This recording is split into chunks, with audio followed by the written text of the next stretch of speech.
Zoom things I'm participating in, if we're allowed to record like the yoga nidra scripts you just did, that would be good to know. Sure. So I record all of these for you guys, so they're on the Zoom sheet. And then the scripts are all in the folder, in the student folder. Do you guys want me to show you where that is again? Yes. Would that be helpful? Yeah. Yeah, let me show you. Okay. So it's on the Google Drive. Hold on. There we go. Google Drive, My Drive, student folder. So it's this folder right here. Everybody should have a link to it in the info packet, I think, in the welcome packet. I will get the link. Hold on. Anyone with the link can view. Yes, copy link. And I'll put it in here. I'll put it in the chat. But in here, you'll go in and where is it? It's 300-hour info and documents, Yoga Nidra. And then here are some sample scripts. And I wrote all of these. They're in the style of the stuff that we've been learning, but I didn't want to copy them straight up. You know what I'm saying? So I wrote them in that style. And you guys can do that too. Okay. Thank you. Yeah, no problem. I'm going to put the link in the chat now. All right. Michelle. I don't see how you see the Zoom video recordings. I'm on the Google Drive. How do you view the recordings from previous Zooms? Go to Zoom. So here, let me take you back. So we go back into the student folder, a Zoom schedule and recordings and slides. Click on that. Here is the recording sheet. So little known fact about this recording sheet, like all of these have been done in the last, like, I don't know, 4 months or so. So they're all current and relevant. And see, there's 3 different tabs at the bottom. Zoom trainings in the first tab, office hours are in the second tab. And they try to give you like an idea of what's in the topic or what's in the office hours. And then YouTube library. Now guys, we have recorded like hundreds of hours of YouTube that we're embedding into training. And so it's all over, it's like all over the training. I would recommend, highly recommend that even when you like finish training and you're like done, go back through each week and see if there's any videos that are new, because there's going to be, and they're not like new information. So you don't have to worry about, oh my gosh, I might've missed something. But what they are different teachers with different perspectives. And we've diversified the teacher team so that it's not just me. So, you know, I think for what it's worth, it's important to have a lot of different voices. And I'm sorry, I had one follow-up with question with that. Once we get certified for whatever hours registered for, what are our options for keeping access so we can still access this sort of library database, or, you know, if we want to sign up for a specific, you know, weekend Zoom lecture? So what I hear you saying is access to content that's on Teachable, correct? Yes. Yeah, so you'll have access to Teachable content for life. And as long as Yoga Alliance has this temporary provision going the way they do, we're going to continue doing this weekend stuff. It's really, really, really hard to track everybody online at the same time. It's really, really, really challenging. So we are just under the impression that, you know, life comes up, things happen, people sign up for training, you know, with every intention to make it every week for 8 weeks, right? And then something comes up and they don't do it, and that's okay. So we're just going to keep doing this with different topics. We're trying not to like repeat topics, although we probably will as we get closer to December. But yeah, we'll just keep doing it. Now, at some point, I imagine that Yoga Alliance is going to come back and give us new regulations for online learning. That was the rumor that I heard. And then they sent out their little thing. I don't know how many of you guys got that email about, I didn't like the tone of that email. What did you guys think? I didn't understand it. I didn't, it was, and then when you sent a follow-up, I guess people had taken it the wrong way, or it was a mix-up or something. Yeah, this was a Yoga Alliance email. It wasn't the email that I sent. It was directly sent from Yoga Alliance. And I apologize if the tone of my email wasn't great either. That's like, I totally get that too. But and I think it's hard to convey things in emails from the beginning anyway. But they just sent out an email. Marie, did you read theirs? Are we on the same page? Yeah, it was just kind of condescending. It was just, yeah, it was really bad. I just was like, wow. And I didn't even know what to say about it. Anyway, I have a feeling, I've been told by multiple people at Yoga Alliance that they were, that they are going to give us new standards in December, January for online training, because COVID's not going to be over in December, and we all know that. But yeah, I don't know what they're going to say. I don't know what they're going to say. Up until this point, they haven't given us any hard and fast. You have to do X amount live, you have to do X amount pre-recorded, you have to do X amount. So we have literally given you guys more than 500 hours of live. I mean, every single solitary weekend, multiple times a week, multiple office hours. If you count it up, it's hundreds of hours. And we recorded it for you guys so that you'd always have it, but also, you know, to sort of document what we've been doing, because, you know, we know how to lead trainings like this, and we know we can do it in a responsible way. So you guys will have access to that forever. Once they give us some standards, once they give us some teeth of what they want us to do, then we might change our policy in terms of, you know, like, for example, right now you guys can come into these forever and a day, even after you graduate. At some point we might say, okay, Yoga Alliance has told us this is what we need to do for Zoom. Once you complete your training, if you want to come in, it's like $25 for the weekend or something like that. We don't know what it's going to look like because they haven't given us anything. What we are doing, and you know, we've mentioned this, we are letting teachers in the live stream start to do workshops, and those are not part of teacher training, so those are paid workshops. We're trying to make sure that they're content that is not something that we've gone over in training, so it's like a value add. And yeah, so that's what we're trying to do. I know some people don't receive our emails. Let me just let you know, we send out emails via Teachable. And if you opted out of Teachable at any time, let's say you took another course with another school and you opted out of Teachable's emails at that time, you will not get our emails. And there's nothing I can do about it on my end. You would need to look at your settings on the back end. I think you can change it, but I'm not sure.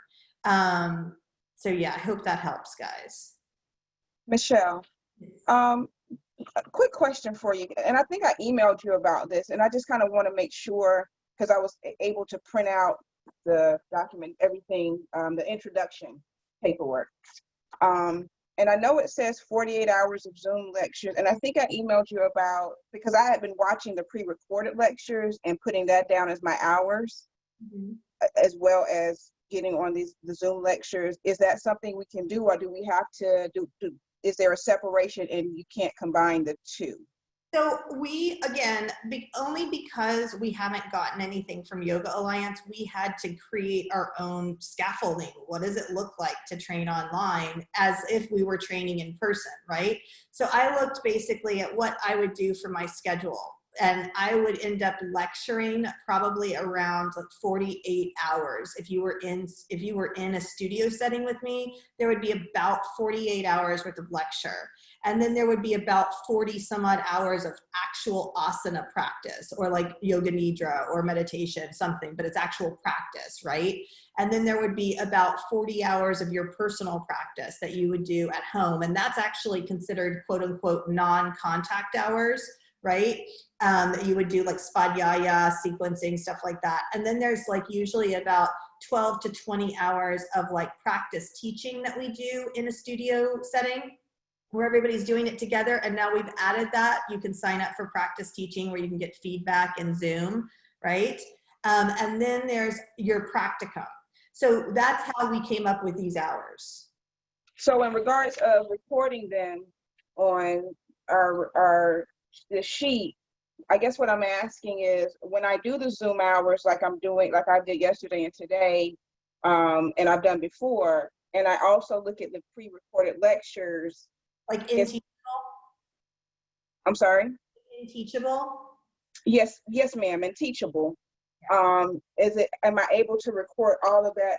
Will that go towards my 48 hours, or do I have to keep them separated and say, hey, the Teachable videos cannot be a part of the 48 hours? Yeah, the Teachable separate because it's pre-recorded. So I've basically said all of the core content is on Teachable, and then all of the enrichment content is coming in these live sessions. We do record them, so if you can't make them live, it's okay to watch them recorded. The Zoom stuff, like these weekends, you can go back and watch them and log them as your Zoom hours. That's okay. But this is the interactive time. When I'm sitting up there just yapping, and it's not very interactive.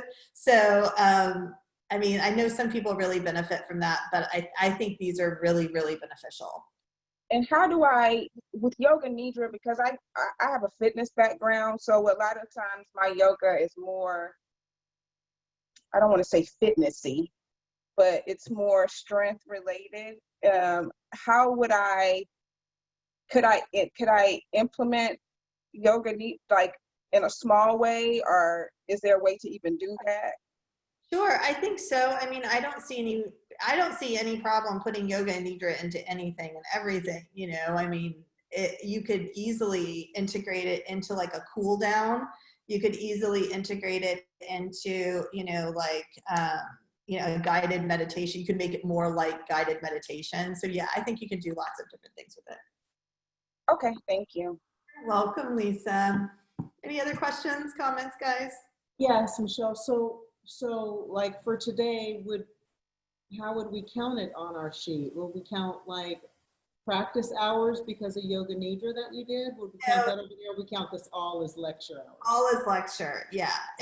All of the lectures are experiential in nature. Like that's what I try to do at least. Cool. So sometimes, and I know we've done this in like yen and restorative, sometimes there will be a little practice and a little lecture and stuff like that. But yeah, you would just, anything that's like this on the weekends, you can just count that as a Zoom lecture. Yeah, and I'm not a real stickler about this, guys. I mean, honestly, I don't want to derail our conversation and talk about, something other than yoga nidra, but I will just say this. We are adults. We are adults. Yeah, we're adults. And so that's one of the things I have such a hard time with Yoga Alliance about is like, we're adults. Don't make me feel like I'm a 12-year-old child, like I can't do something. And they're not an accredited body. They are not an accreditation body. They do not accredit. They do not certify. They are a registry. And so, yes, I see the value in registering with them. I do. And I see their value, and I see I see them, I hear them, I appreciate them. But when you start making me feel like I'm a 12-year-old child and like I need a special like badge of honor to teach yoga, like that doesn't feel right. And somebody said, and this is the last I'm going to say about it, but somebody said on the Yoga Alliance COVID relief board, there's this Facebook board, and it actually terrifies me. I go on it and I'm like, oh my God. And there's all this talk about like, there's a lot of studios owners that are on there, and there's several different schools of thought. There's one school of thought that's like, these online trainings are ruining the brick and mortar studio because they are inexpensive and you can do them anywhere.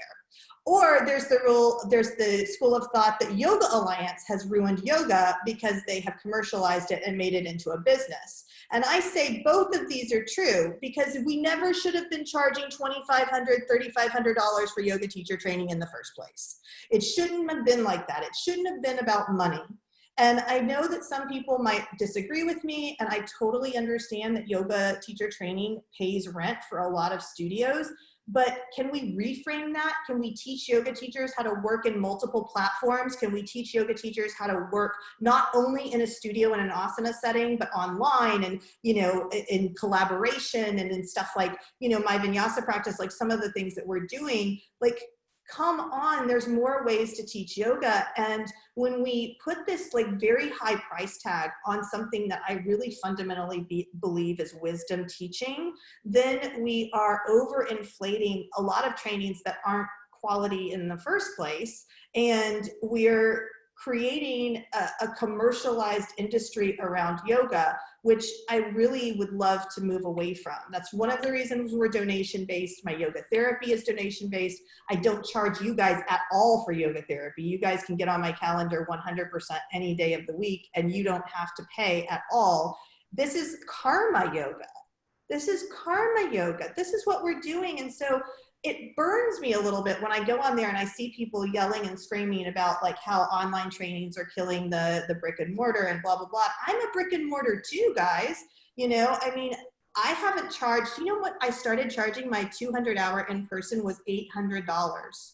And currently, if we weren't in COVID, I wouldn't charge more than $1,400 for an in-person training that's Yoga Alliance. So from my perspective, it's a gross misunderstanding of what we're trying to do with yoga in our society. I want to thank you for that. Sorry, just to add to it, because I found you because someone said earlier that My Vinyasa kept popping up, and I can tell you now you never pop up anymore. But till I signed up, you popped up all the time.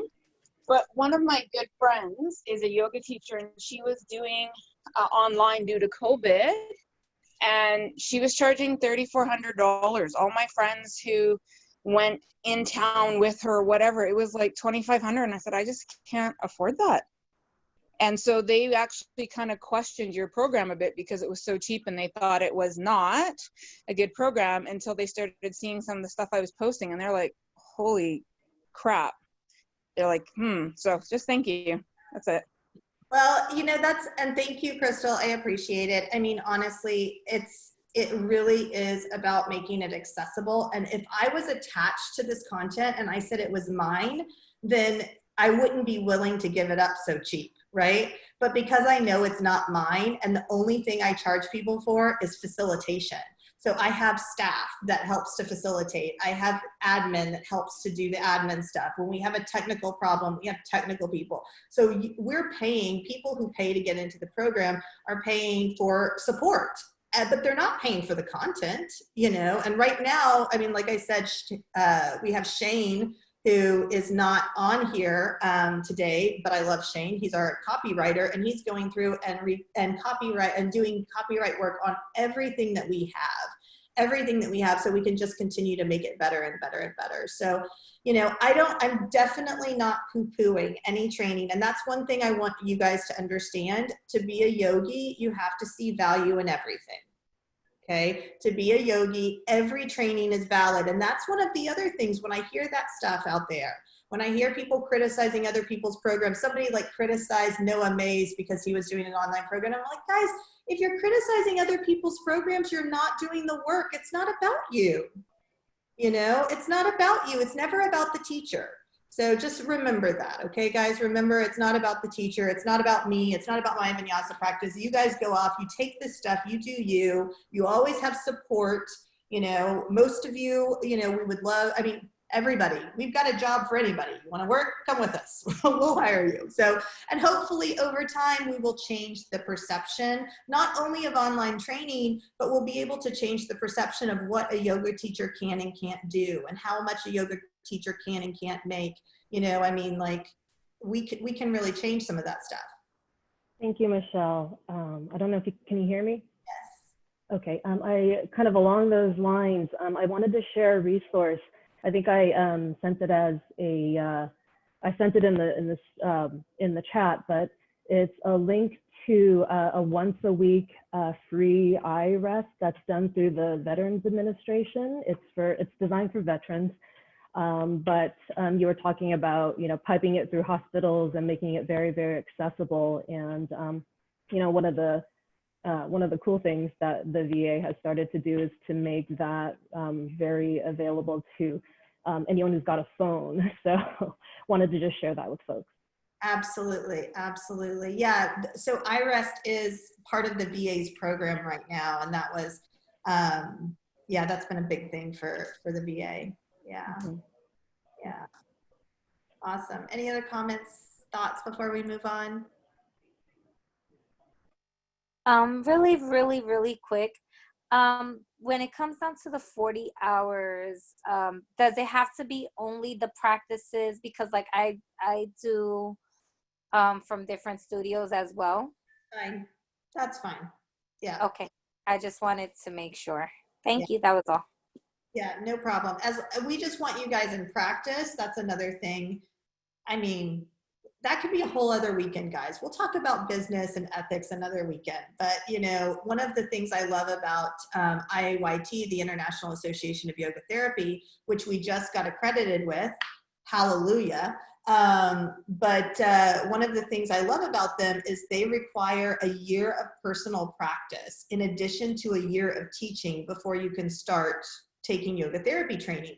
And what that demonstrates is that they actually care about the teacher or therapist personal practice. Why hasn't Yoga Alliance said in order to take a training you need X? Why hasn't, that's not a part of it. You know what I'm saying? So I let anybody take this training because I feel like the 200-hour can unlock, you know, a personal practice for somebody who's never practiced anywhere other than a gym, right? And so we take it very seriously. We feel like, you know, we can make it a safe, applicable training for anyone at any level. But a lot of trainings out there, I mean, let's be honest, if we were in an in-person training and we were doing like, let's say a 2.5-week intensive where we were meeting from 8 in the morning to like 6 at night, can you imagine not having a personal practice and going into that and practicing 4 or 5 hours a day? It would be really not a good idea for your body. You know what I'm saying? Not only your body, but your mind. So I do like that with IOIT. All righty, guys. Well, I appreciate each one of you. Thanks for coming back. We are going to get back into this and get going with our stuff here. So iRest, we're gonna do a few small practices and then we're going to do a long practice. Before I do that, there are a few pages I wanted to just highlight in this book, iRest Yoga Nidra, Healing PTSD. And at page 83, so I wanted to give you guys the page numbers in case you have this yourself. It says, table number 1, the effects of whole body versus upper chest breathing. Okay, so when we talk about, you know, PTSD and anxiety, and we talk about like the peripheral nervous system, fight, flight, freeze, sympathetic nervous system, this is what we're talking about. And also in yoga therapy, and I know that this isn't technically yoga therapy training, this is actually like a 300-hour training, but I always want to prepare people. When you're working one-on-one with clients, you're working with clients, or even you're working with like a whole studio full of students, we need to learn to read bodies and we need to learn to assess breath. If I have 15 people laying down in Shavasana in my class, I can assess whether they are breathing, like have a normal breathing pattern, or whether they are reverse breathing. How many of you are familiar with reverse breathing? Okay, so reverse breathing is when you inhale and it's like the opposite of what you would normally do. So for example, if I inhale, my diaphragm goes down, my belly goes out, right? I'm not breathing into my actual stomach, but my diaphragm's pushing down, and so my belly's expanding because the shape of the thoracic cavity is changing. But with a reverse breather, when they breathe in, their belly actually comes in. And when they breathe out, their belly goes out. And so they actually have a very hard time with Kapalabhati. Kapalabhati is a challenge for reverse breathers. And it can cause some anxiety. So here's some stats from Richard. Whole body breathing is slow, rhythmic breath. It enhances your upper respiratory sinus arrhythmia, your RSA. And it enhances heart rate variability, HRV. So we've heard a lot about heart rate variability, right, with the Apple Watch. The psychological effects of whole body breathing include increased emotional stability and resistance, increased calmness, relaxation, and confidence, increased physical and intellectual activity, and an increased sense of control, decreased perceived stress, and decreased anxiety and fear. Okay? Upper chest breathing is shallow, irregular breathing. It reduces respiratory sinus arrhythmia, RSA. It reduces heart rate variability, HRV, and it's an indicator of health risk. Decreased emotional stability and resilience is one of the psychological effects. Increased excitation and shyness, decreased physical and intellectual activity, decreased sense of control, increased perceived stress, and increases anxiety and fear. So these are some actual practical reasons why we would want to get our students in a cycle where they're breathing whole body breaths. Now, the next thing I want to talk to you guys about is opposites of emotion. Opposites of emotion. Let's see.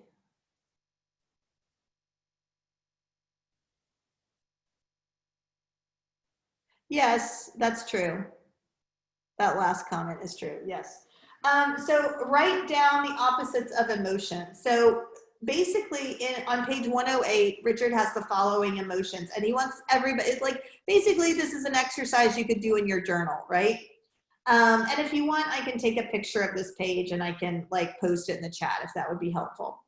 So write down the opposites of each emotion: abandoned, aggressive, agitated, anxious, ashamed, assured, boisterous, bored, calm, caring, composed, confident, delighted, depressed, disgusted, enraged, exhausted, fearless, flexible, frightened, frustrated, generous, grateful, guilty, happy, harsh, hateful, helpful, helpless, impotent, included, innocent, insecure, interested, joyful, kind, listless, love, mellow, numb, passive, peaceful, perplexed, potent, powerful, proud, resentful, responsive, rigid, sad, safe,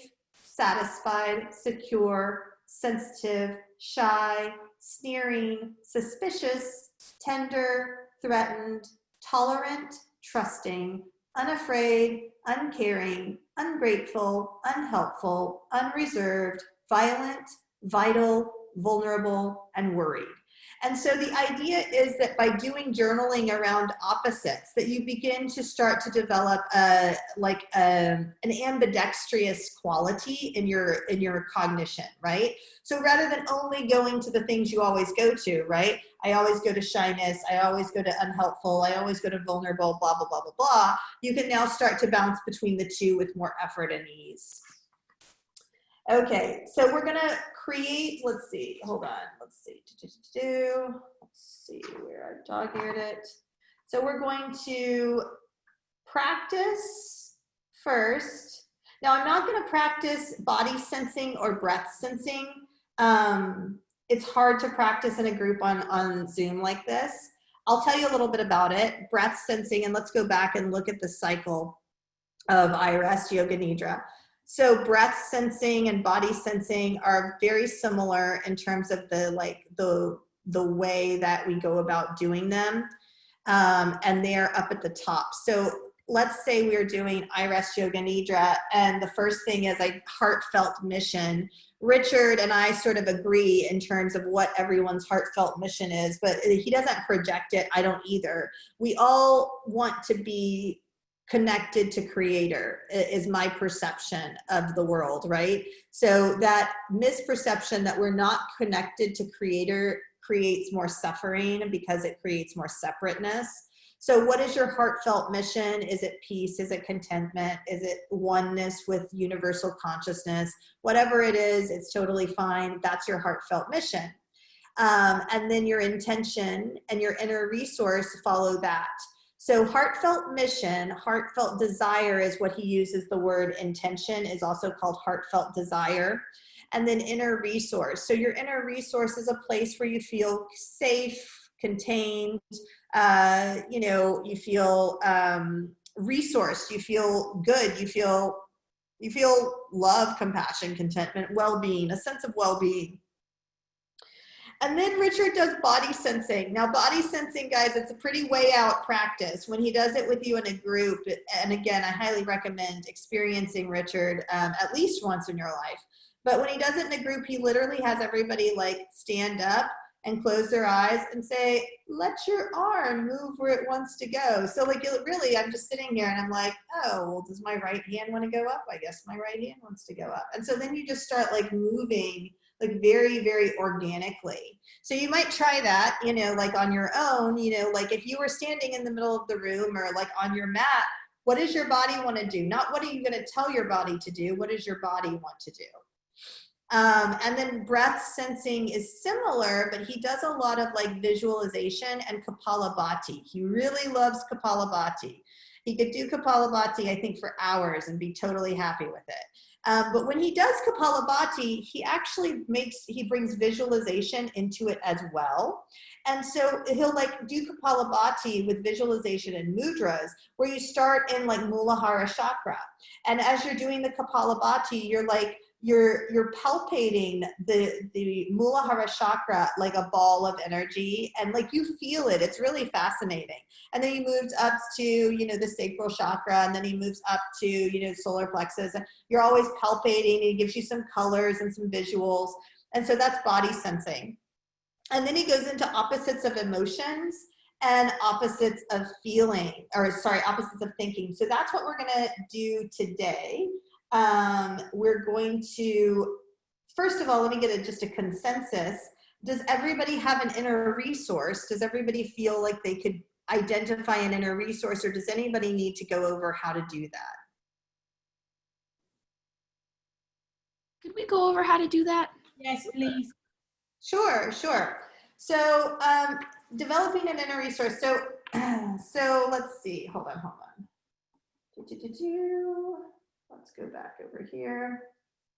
So I tell people that, you know, you can close your eyes and think about a time in your life where you were content and at ease, where you felt safe, connected, whole, and complete.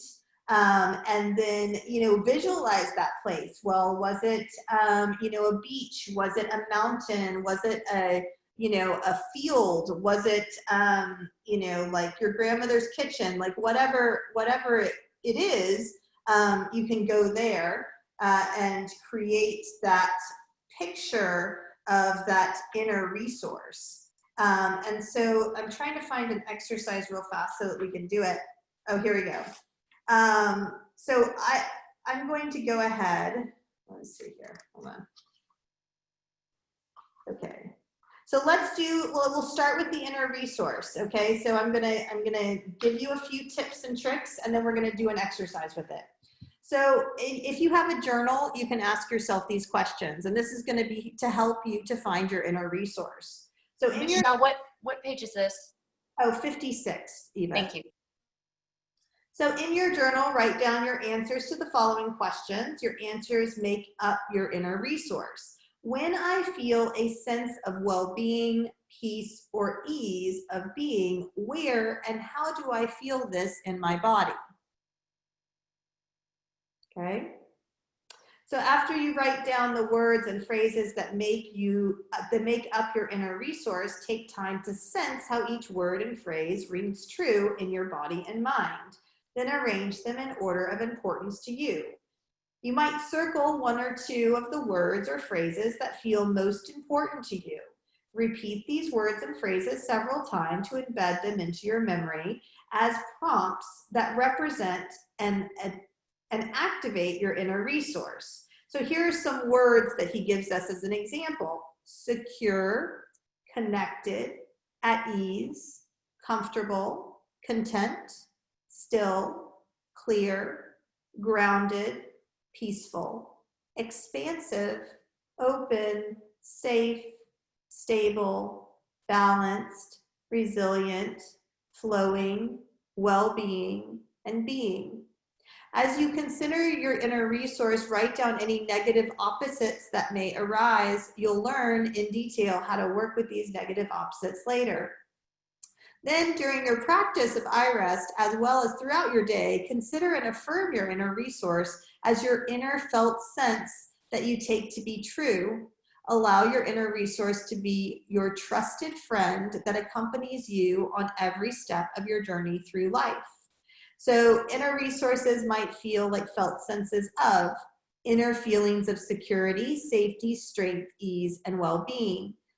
It might look like a peaceful flowing stream, a still pond by a gently falling waterfall, a serene and beautiful meadow, that's mine by the way, a room filled of my favorite things, a special loved one or animal, a person who has special meaning to you. That's a resource that is actually also considered external if it's a person.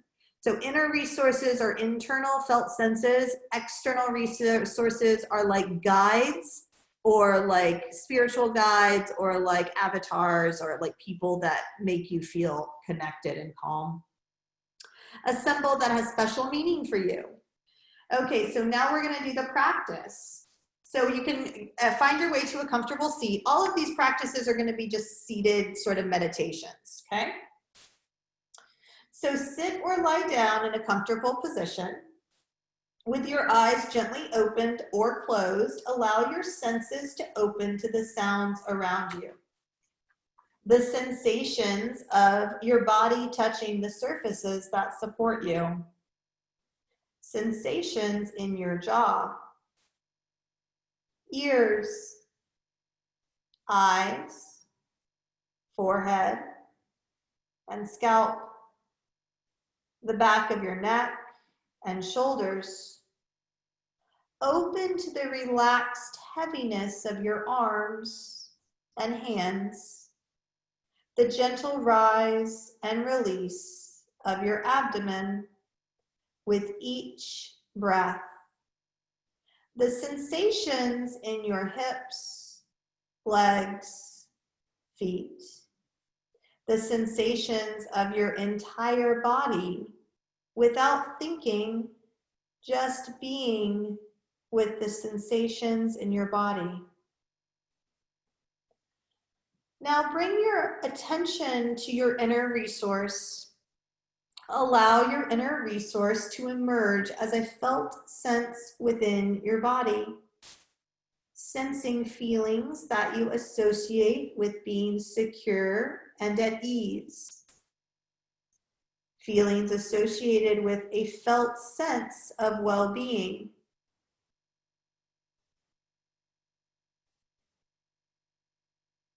Notice in your body where and how you feel sensations of well-being. Notice the words you would use to describe what you're sensing. Take your time. Experience your inner resource of ease and well-being. And the words that your inner resource of ease and well-being can be described as: allow your entire body to experience your inner resource of ease and well-being.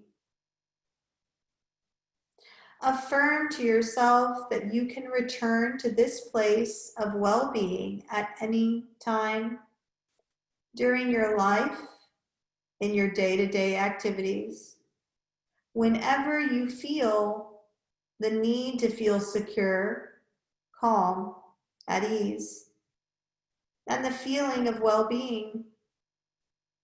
Take your time with the feeling of well-being for as long as you wish.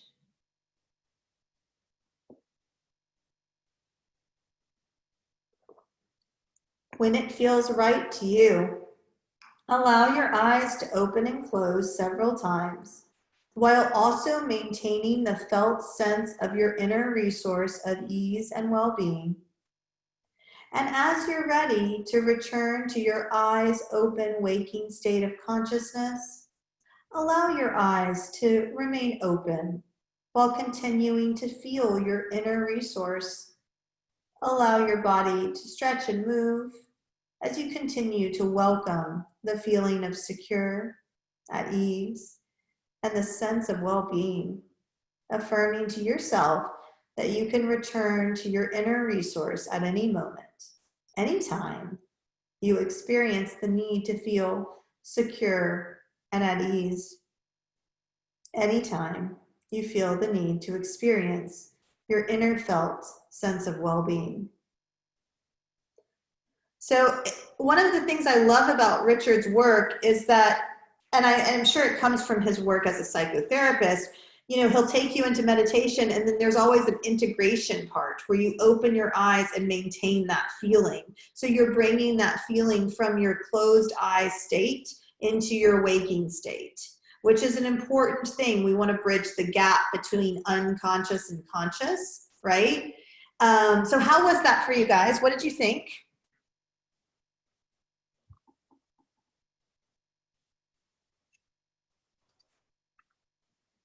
I really liked it. If anything, I had a hard time with really getting in there just because my back is so tight. So it's hard to like focus on where I feel good. Yeah, totally understand. For Yeah. me, Michelle, I think the last part when you ask us to open our eyes while still having that image of your inner source, having two pictures of my family right in front of me when I open my eyes, it kind of distracted me from still, you know, visualizing that inner source. But I was able to get right into it. Good. Awesome. Yeah. I found it hard at first to keep my eyes open when you were saying, because I felt a sense of like between first of all, I don't normally like guided meditations, but you have a way with me. And it's really, I do thank you very, very much, because I didn't even know another person can really put me into this space where I normally just end up putting myself in. And I didn't even realize how much rest my body and mind was actually asking me for. So that was really good. So it was really short, and I was like, oh, and then you like open your eyes, and I'm like, no, to the point that when you said it, because you repeated it like twice, it was like a stabbing in my left ear because I was rejecting wanting to open my eyes. And I was like, oh, okay, no, I need to open my eyes. And I felt like it was about integration, but I wasn't sure. And then you just said that. So thank you.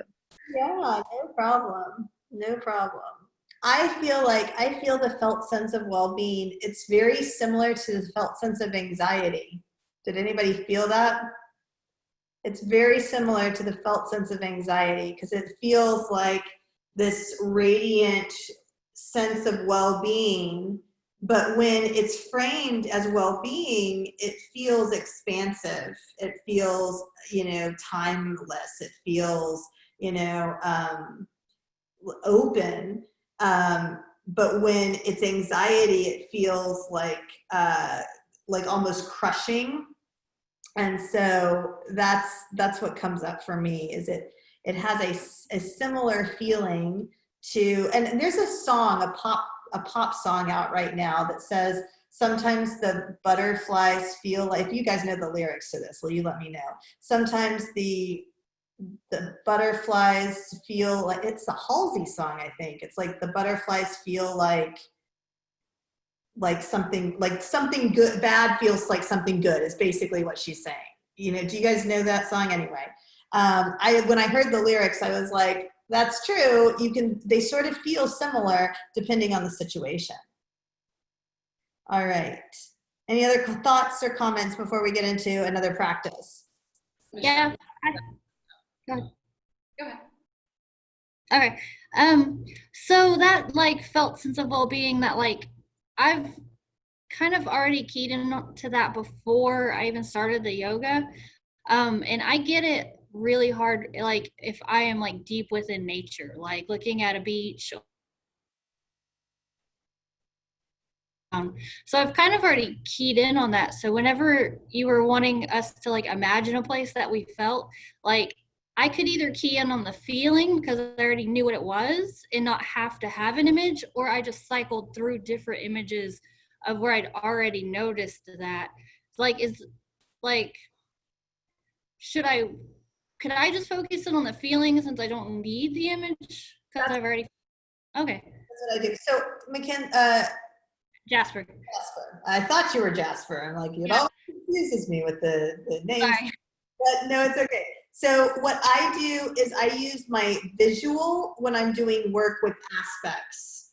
If I'm working with aspects of my being and I'm trying to integrate aspects of being, I go to like that visual space, right? But when I'm working with like integration or like then I just go to the felt sense. So I'm with you. Yeah, whatever works for you. Yeah. Grace? I had the same kind of feeling of almost anxiety. When you said that, I was like, yes, it kind of was. And I've had that before. I have two different experiences. One is much more like warmth and calm, but then there's this other one that can be, it's, to me, the word that came to mind was just energy. Like, I just felt this sense of energy and it is more open. Yeah. And another thing, what I was thinking is, I've introduced this like idea of inner resource to clients before, and sometimes they can get it, sometimes it's really hard to get there. So do you have other tools actually that you can use instead of just reading that? I'm wondering, to get someone to identify what that could actually mean for them. Well, I think it's hard, and what's coming up for me, we had some comments in the chat that some people had a hard time finding that inner resource, and I think that, and I don't want to make assumptions, but I feel like when we have experienced a lot of trauma or we felt a lot of disconnection or we're feeling a lot of separation, it's really hard to get there. It's really difficult to get there. And so I always go back to like, okay, well, if you could be anywhere in the world right now, if you could be anywhere in the world and be calm and free of stress, where would that be? And then can you picture yourself there now? Yeah. Because, it might not even be someplace they've been. Maybe it's like Tahiti, or maybe it's like, where is it? The Maldives, where they have those little huts like in the water or something. Like, it may not be someplace they've ever been, but if they're like, oh my God, I saw that once, and that I would feel so serene and so peaceful if I was just there.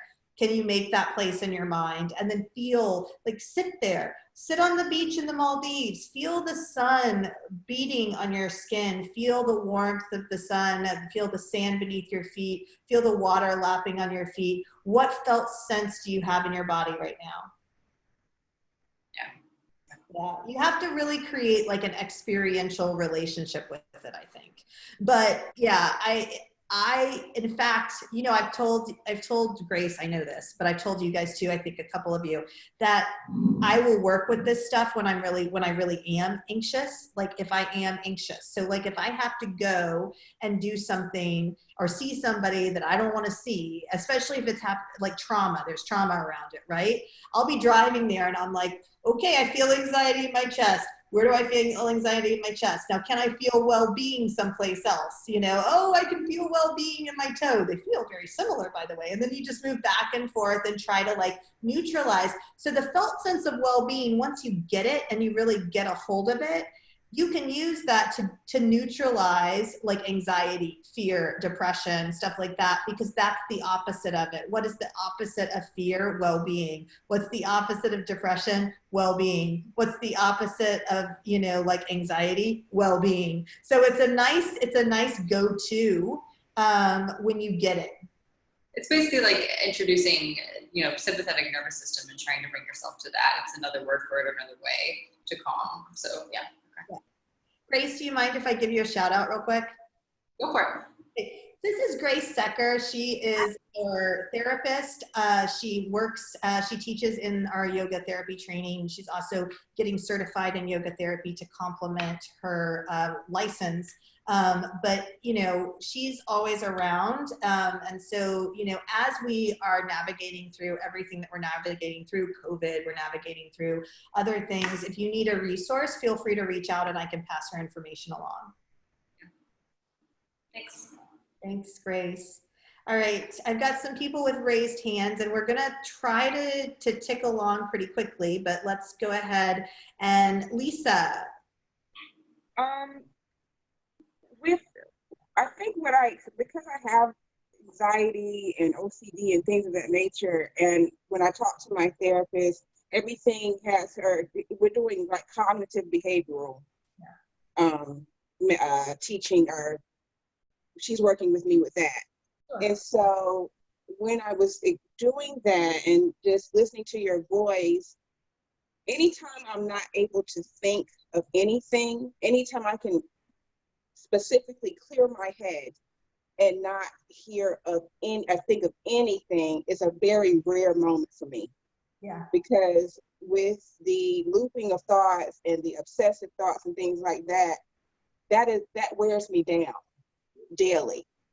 Yeah. And anytime I'm able to just have I always think of it as a plane where there are vibrations going on, and I'm right here, and there's vibrations above it and vibrations below it.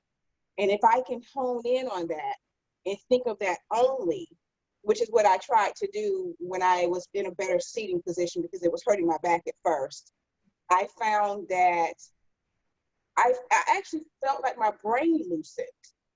Yeah. It was a sense of everything wasn't so tight mentally. Yeah. Everything wasn't so clenched. And I was able to think of that and really not so much portray like, okay, it's gonna hum or anything like that, but just visualize, because I'm visual, like the vibrations going on.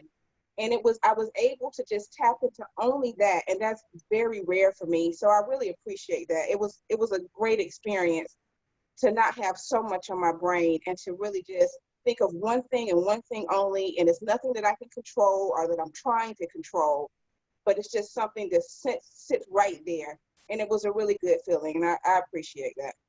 Awesome. Awesome. Thank you, Lisa, for sharing. I appreciate you. Thank you. All right, Molly. Hi, so you were talking about the reverse breathing, and I feel like I learned a while ago that reverse breathing is like when you're stressed and you inhale, or when you're hyperventilating, then you kind of like suck your stomach in when you inhale. So if you're reverse breathing and you're not a reverse breather, can that cause you to be anxious when you're doing practices like that? Like I'm thinking of Breath of Fire, kind of, so that can make you anxious. Yes, yes. So what I do with people is typically, I'm looking at people, I'm looking at their body, I'm watching them in asana, I'm watching them laying down. A lot of times I'll start my classes laying down so I can look at the rise and the fall of their abdomen to see if how they're breathing. And then if I see I've got one or two reverse breathers in there, I'll have people bring one hand to the heart, one hand to the belly. And I want you to create a tactile relationship with your breath. So on your inhale, feel your belly expand. On your exhale, feel your belly contract. And I'll have them do that for like a while. In fact, I had a private session. I had a yoga session this week, and we both did that. Like I modeled it for her for 5 minutes. We turned on because I could see when I mirrored, or I was teaching Kapalabhati breathing. So I could see that she was a reverse breather just in her. I could actually see it in here, like right in here, because rather than being like, see, nothing's going on here, right? You can see that nothing's happening here. So, right? Well, hers was like it was like a lot of movement was going on up here, right? And that's typical. And in fact, when people who are reverse breathers, they do Kapalabhati, sometimes it's Richard's like, you don't need to move your chest when you're doing it, because sometimes they'll move a lot because they're trying to pump from like the upper part rather than the navel. And so I basically said, all right, we're going to lay down, put on a timer, put your hand on your belly, inhale, fill your belly, exhale, let it go. So we do that for 5 minutes. And then we did Kapalabhati and it was perfect. And she got a real experience with it. So that's what I do typically. Okay, Can thank you- you so much. Yeah. Can you talk a minute about this breath of fire? I took one class where the instructor was doing this breath of fire and it's just like panting, like, and doing poses at the same time. And to me, it just seemed like, here, let's get in a sympathetic nervous state, you know, and be practically hyperventilating and then do yoga. I just didn't understand any of that. So breath, so people call it a lot of different things. It's Kapalabhati. Kapalabhati is actually a Shakt Kriya, which means it is a cleansing practice. It's not actually a pranayama, it's a cleansing practice. And so, but people use it as pranayama all the time. And the purpose of Kapalabhati is to build up the carbon dioxide in the blood so that it transports the oxygen across the cell membrane wall more efficiently. So remember, I think I've told you guys this, in order for the oxygen to get through the semi-permeable membrane of your cells, an animal cell, it has to have its buddy carbon dioxide. So it comes in and it's like, well, I guess it is carbon dioxide, it comes in, and then one oxygen gets removed, it goes into the mitochondria, the carbon dioxide goes back into the bloodstream and is like excreted in like exhalations and et cetera, right?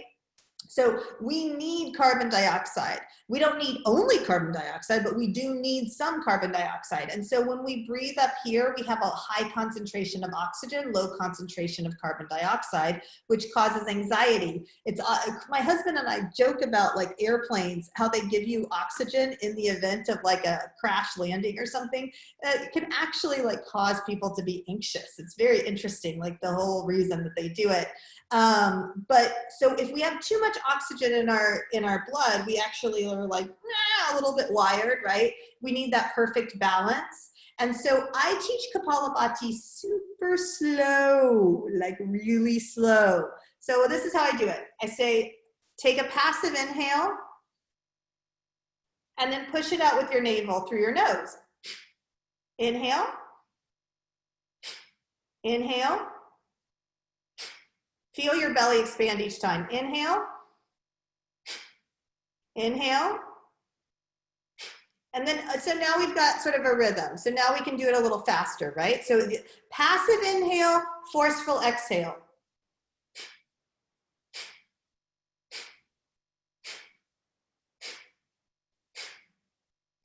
You should be able to do it for like an hour without feeling like you're out of breath. If you're out of breath at any point, you're not doing it correctly. You're not fully inhaling and exhaling. Does that make sense? So let's just try it for a second. Give it a shot. So real slow like, and don't listen to your neighbors. Don't listen to me. Just do it. So inhale passive, exhale.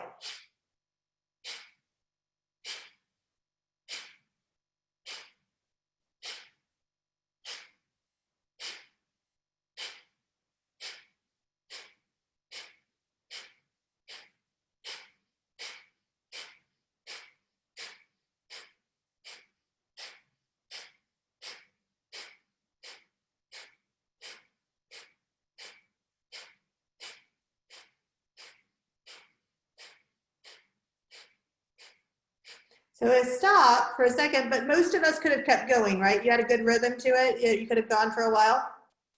So now, who's seen the Iyengar movie where Iyengar is standing at the stage and he says, "Let me show you pranayama." Has anybody seen that? Yeah? Okay, well, if you timed yourself after you do Kapalabhati, you could take an inhale that is a full minute. I'm not kidding. And then you could exhale at a full minute because the carbon dioxide saturation is so high that it would give you that capacity. You wouldn't feel starved for oxygen. Isn't that cool? But it's actually a Shakt Kriya. It's not a pranayama. Did that answer your question? Yes, thank you. You're welcome. All right. Hi, Michelle, I have just a really quick question. I've been, before COVID, I was taking a class that was Shivananda style. And we did Kapalabhati at the very beginning of the practice, following by asanas. Now I remember throughout what you have said and what we have learned is pranayama should come after the asana practice. Do you mind explaining why that would be the case in the Shivananda practice? Because it's a shakt kriya, and you do kriya before asana. Gotcha, thanks. And it's one of the few, I think there's another one that's a shakt kriya, and it might be Bastriki, but I'm not sure. I'd have to look at the Hatha Pradipakita. In the Hatha Pradipakita, it tells you what's a kriya, what's not a kriya, what's a pranayama, what's not a pranayama. Remember, kriyas, they look like asana or they look like pranayama, but they're actually cleansing practice. So another one that we see if you guys go to Tina's Kundalini class. Hey, Tina, are you on today? Hi, shout out for Tina. She's an awesome Kundalini teacher. So these little guys where you're like, right? It looks like it might be an asana. It sounds like it might be a pranayama, but it's actually a kriya, right?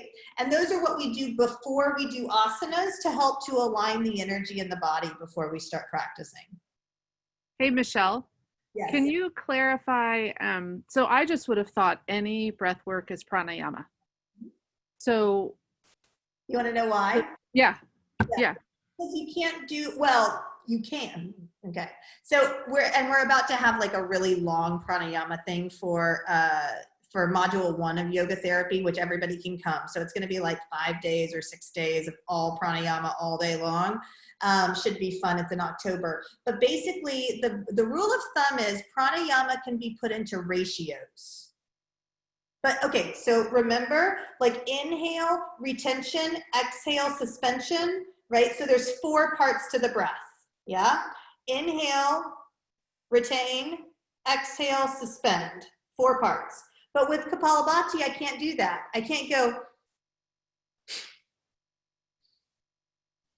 that's not the purpose. The purpose is to pump the lungs. And actually what it's trying to do is it's trying to remove any like mucus. Yogis are smart. Yogis were very, very smart because they saw the link between mucus and dis-ease. And so all kriyas are to get ama or undigested food and mucus out of the body. Does that make sense? So that's the big reason. Yes, that makes sense.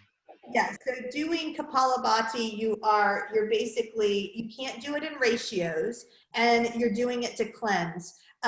So for example, with all of our other pranayamas, like Nadi Shodhana, I can do Nadi Shodhana, I can inhale, pause, exhale, pause, inhale, pause, exhale, pause, inhale, pause, exhale, pause. So you can do that, right? With Viloma Krama, I can inhale, pause, inhale, pause, inhale, pause, exhale, pause. So with all of our other pranayamas, we can do that, you know, even with Ujjayi breath, I can inhale, pause, exhale, pause. So that's the definition of a pranayama. Okay, I've got a couple more questions and then we'll do the next practice. See where my guys went. All right, Angelic.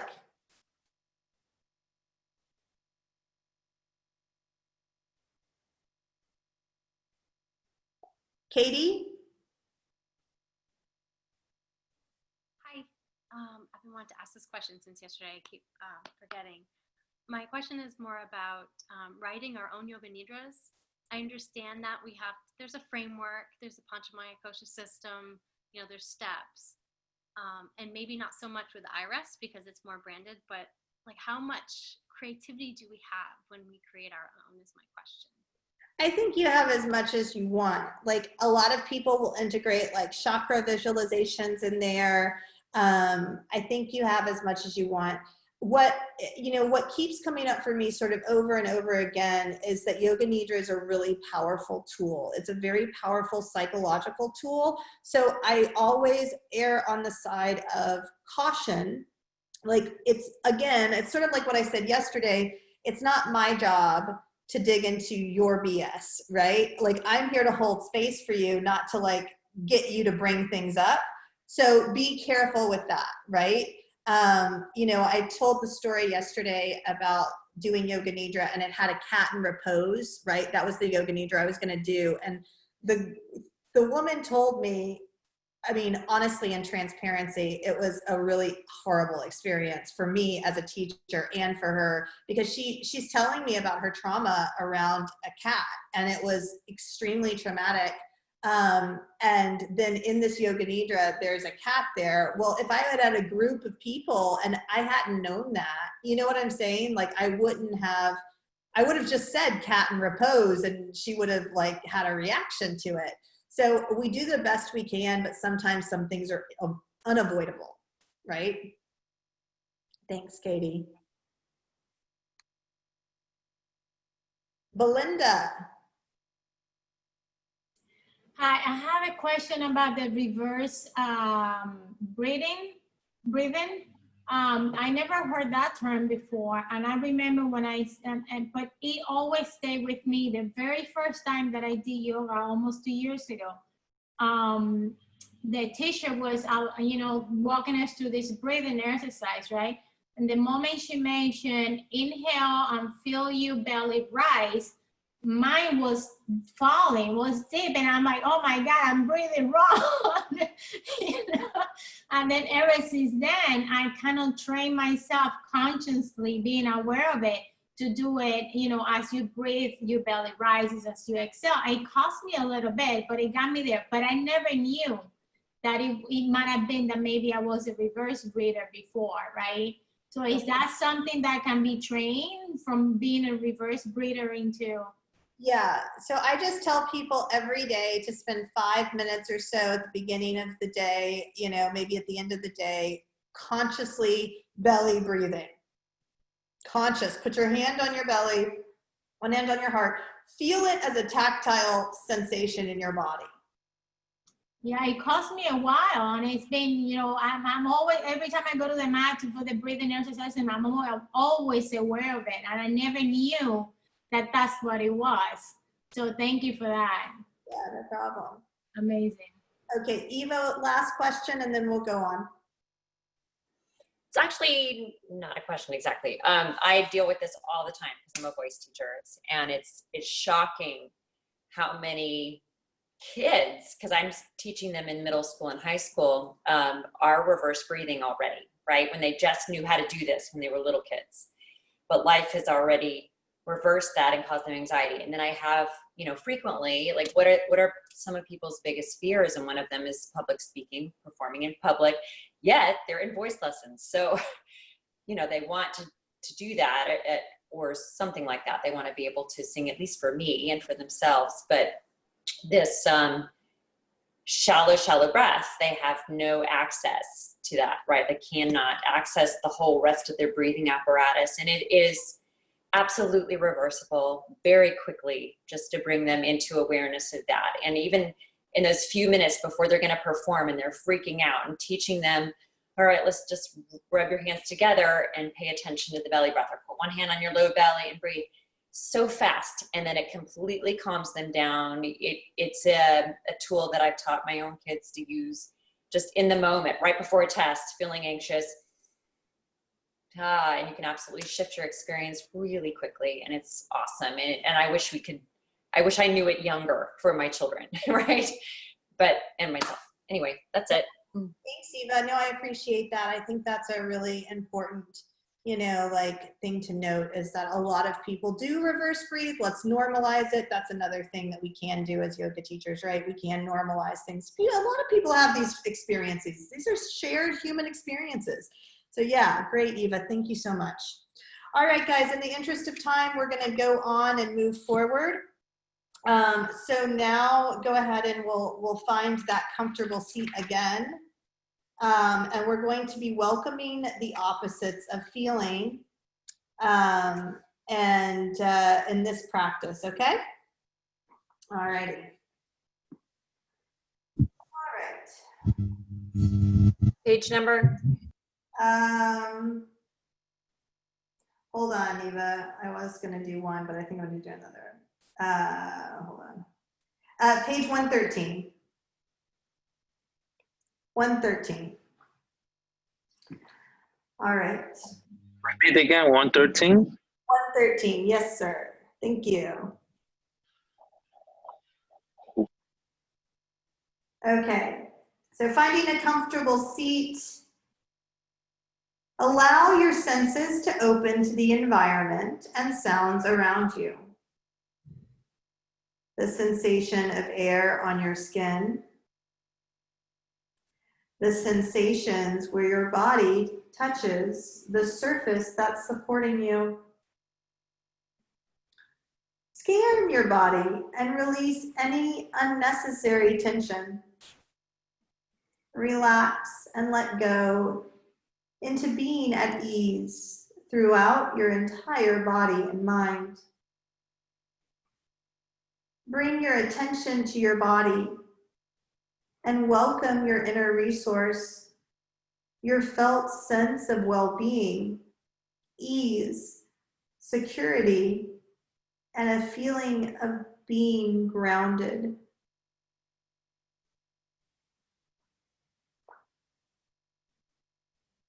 Allow your attention to wander through your body.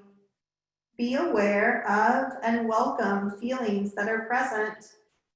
Perhaps the feeling of warmth or coolness, heaviness or lightness, comfort or discomfort,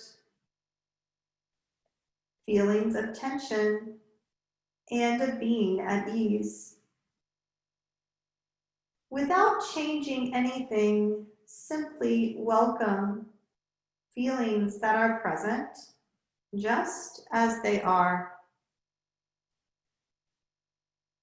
Remember that you can always return to the safe haven of your inner resource whenever you feel the need to take a momentary time out to feel grounded, secure, and at ease.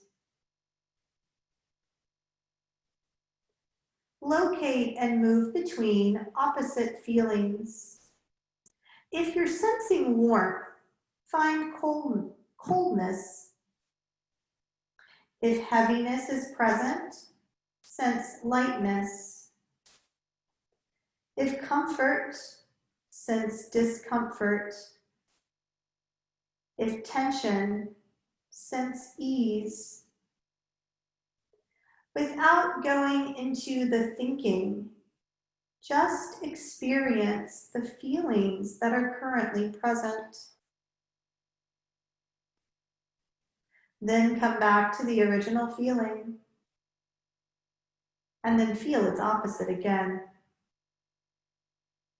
Moving back and forth between opposites at your own pace. Then perceive both opposites at the same time.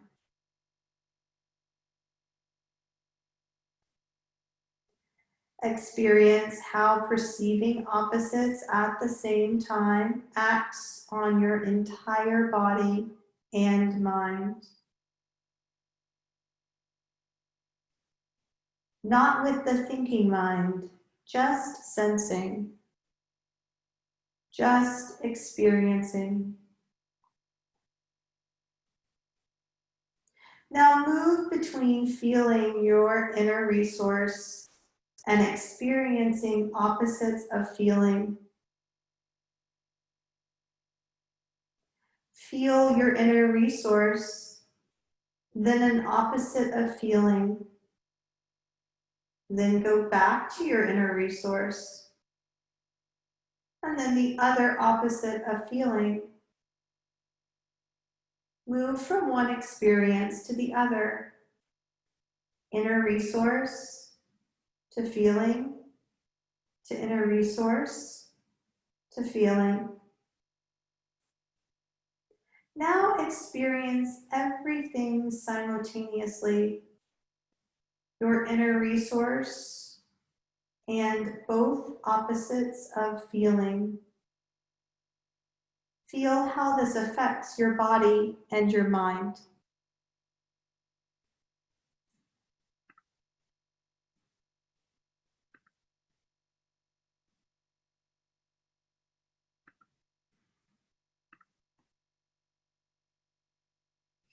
welcome an emotion that's present in your body, or recall a specific emotion that you'd like to work with in this moment.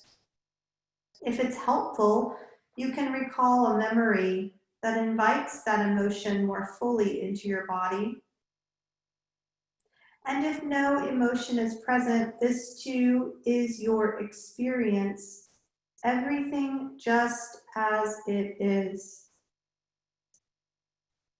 Be with what most calls your attention right now, whether an emotion, a feeling, or another sensation. Remember that you can always return to the safe haven of your inner resource whenever you feel the need to take a momentary time out, to feel grounded, secure, and at ease. And if an emotion is present, where in your body do you feel it? Are there thoughts or images that accompany this emotion? Welcome your experience just as it is, without judging it or trying to change it.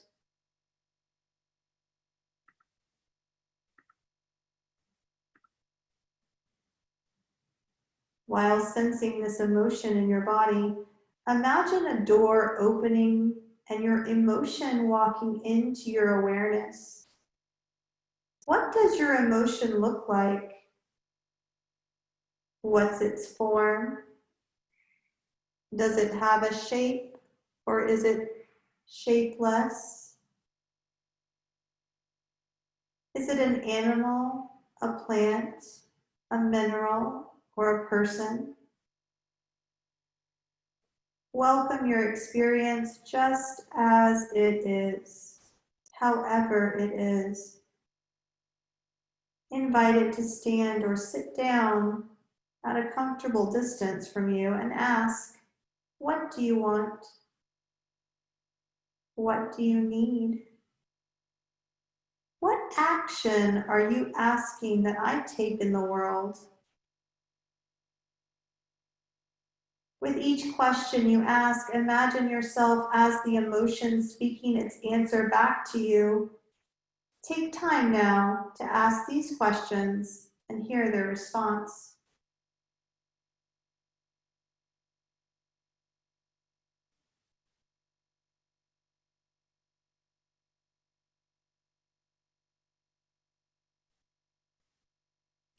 Now locate an opposite emotion and where you experience this opposite in your body. If it's helpful, recall a memory that invites this opposite emotion more fully into your body. Then move back and forth between these opposites, experiencing first one, then its opposite, in your own rhythm. Sense how each emotion affects your body and mind.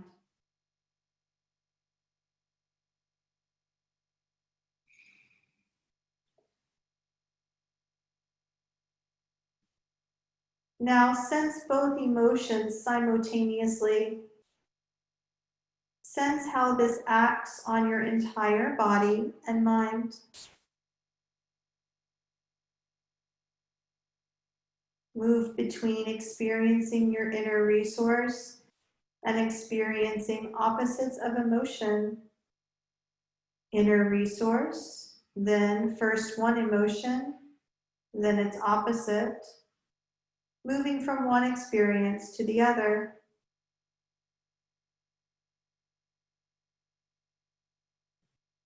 Now experience everything at the same time. Inner resource and both opposites of emotions.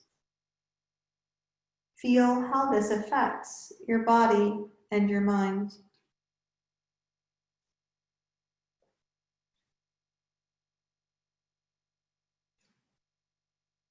When you're ready and in your own rhythm and timing, Gently open and close your eyes several times.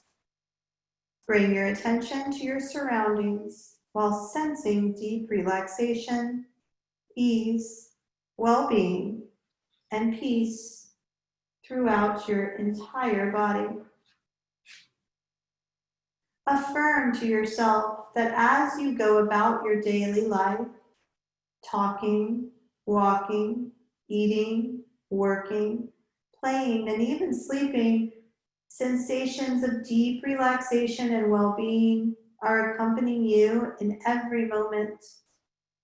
At your leisure and when you're ready, come fully back to your eyes wide open state of wakefulness. Be grateful for taking the time for yourself, for health, healing, and your practice of eye rest, Yoga Nidra. That's my favorite part of the entire practice, as he always says, be thankful for your practice of eye rest, Yoga Nidra. And I'm like, yo, Richard, you're so funny. So how was that, guys? What'd you think?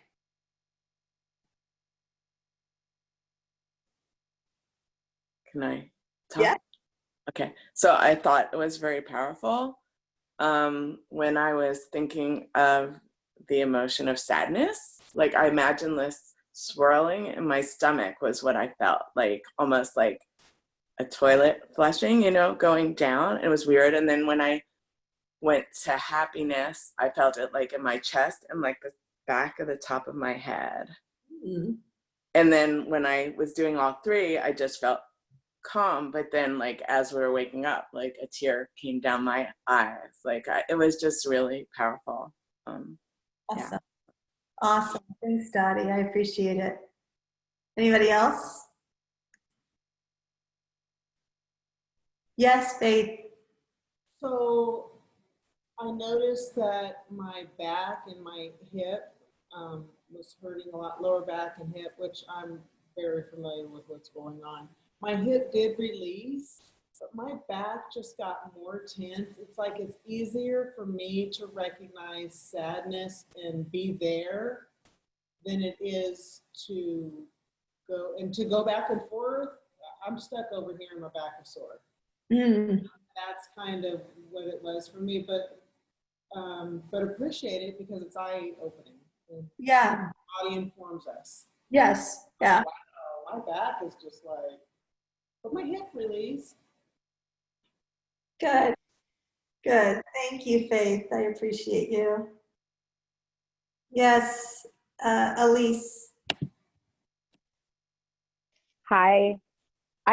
That was really great. I also like the way that when you're selecting them, it almost feels like we're moving from the ability to experience it and access it to actually embodying it outside of ourselves and in our society, which I kind of, I didn't read this material before, but I do believe we're given everything that we ask for. And in a way, it's a little frustrating that there's some sort of copyright on this in terms of a specific practice, because it's the creator's gift to who and what we are as individuals, and accessing it, having a patent or control in some way feels a little awkward. But I don't want to, and I'm not saying anything, I'm not trying to be disrespectful, I'm just kind of trying to see how I feel about that.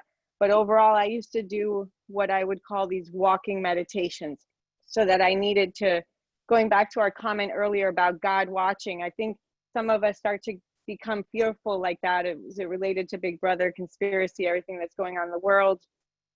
I kind of always saw this like coming. And 3 years ago, I decided, because I'm also an artist, 3 years ago on a creative end, I decided to live a certain way and do things a certain way, and to record the entire process, to study it as a philosophy and develop it as an ongoing daily practice and a demonstration and model, because I believe our society really doesn't have strong models of wholly integrated living on every single level that we can imagine, either individually or as a group. So these would have been more of like, I'm not forgetting, but having a difficulty, no, but I'm sure someone will get the name correctly, where they're in their place and they're doing their walks. And if we can truly integrate all of these aspects into everything, then we're moving forward. And you also hooked into nature, and the work that I do it from a nature sanctuary. And I was actually on one of the animals who experienced this trauma that I work with, and we were doing the same routine we do every day, but I was practicing this outside and saying, okay, I can do this while I'm doing other things, because that's ultimately the goal, not in isolation. Right. And she was like kind of freaking out. The more I was grounding, if she doesn't have the right grounding, she doesn't know what to hook into. So it's opposite. Usually we hook into nature, but she hooks to me because she was disconnected from nature. So it was very interesting to see what was manifesting in her at the time, obviously through me, and having this background information feeding the narrative and relating to what my source is. And my source has always been nature. And that's why nature has to be part of the healing that we provide to all these people who are essentially in horrible architecture. When we think about it across the world, it's suppressing, and that too is creating like so many layers and webs of constriction that cause us to hold it everywhere. And then we question, why are we sick? Well, what are we eating? I mean, I could go on, and we're short, and I apologize. And you guys are like amazing, and this is fantastic. So let's, we could do this. We could definitely do this, and we can do the goal, which is raising the whole thing. And it's when I saw your mission and I saw my mission, I was like, oh my God, is this my sister? I guess this is my sister. So my sister calls me Sissy. So Sissy, thank you for your amazing work, because it's so beautiful, and the way you're offering it to the world has yet another level of beauty in the dharma of it. So thank you so much. I really thank you. And thank you for just listening. You're welcome, darling. You're welcome. Thanks for sharing. I appreciate it. Heather. Hi there. What I found interesting was that when after like integrating all the opposites and then bringing, going to that, oh, you didn't use safe space, you used a different word, but that there was part of me that was like trying to get tense. One of them I was having was like anxiety or disease in my body, and then feeling comfortable and with ease. And when I was holding all of that in me, there was like my mind had this stillness, kind of like the eye of the storm or an axis mundi, where I could be present with this, the pain in my body, emotionally, physically, and the disease, but my mind was watching it from this really grounded, calm, peaceful place. Awesome. Thank you so much for sharing. Appreciate it. Tyler. Hi. So something I thought that was like really interesting was like connecting these two things. So like I think that's how I'm gonna try and bring it into like my everyday life. Like whenever I feel anxiety, I can connect it with this like inner resource. So like, my subconscious might automatically decide like I'm gonna be anxious, but my conscious will know kind of like when to step in and be like, hey, like use your inner resource right now, without like having to bring, like, I'm hoping I can get to a point where it'll be like so much second nature versus like right now where I kind of need to like initiate that process. So thank you so much for that. You're welcome. And don't you all wish that we had been taught this in like 3rd grade? Like how the world would change, right? Tara. Hi. So I found it very hard, actually. And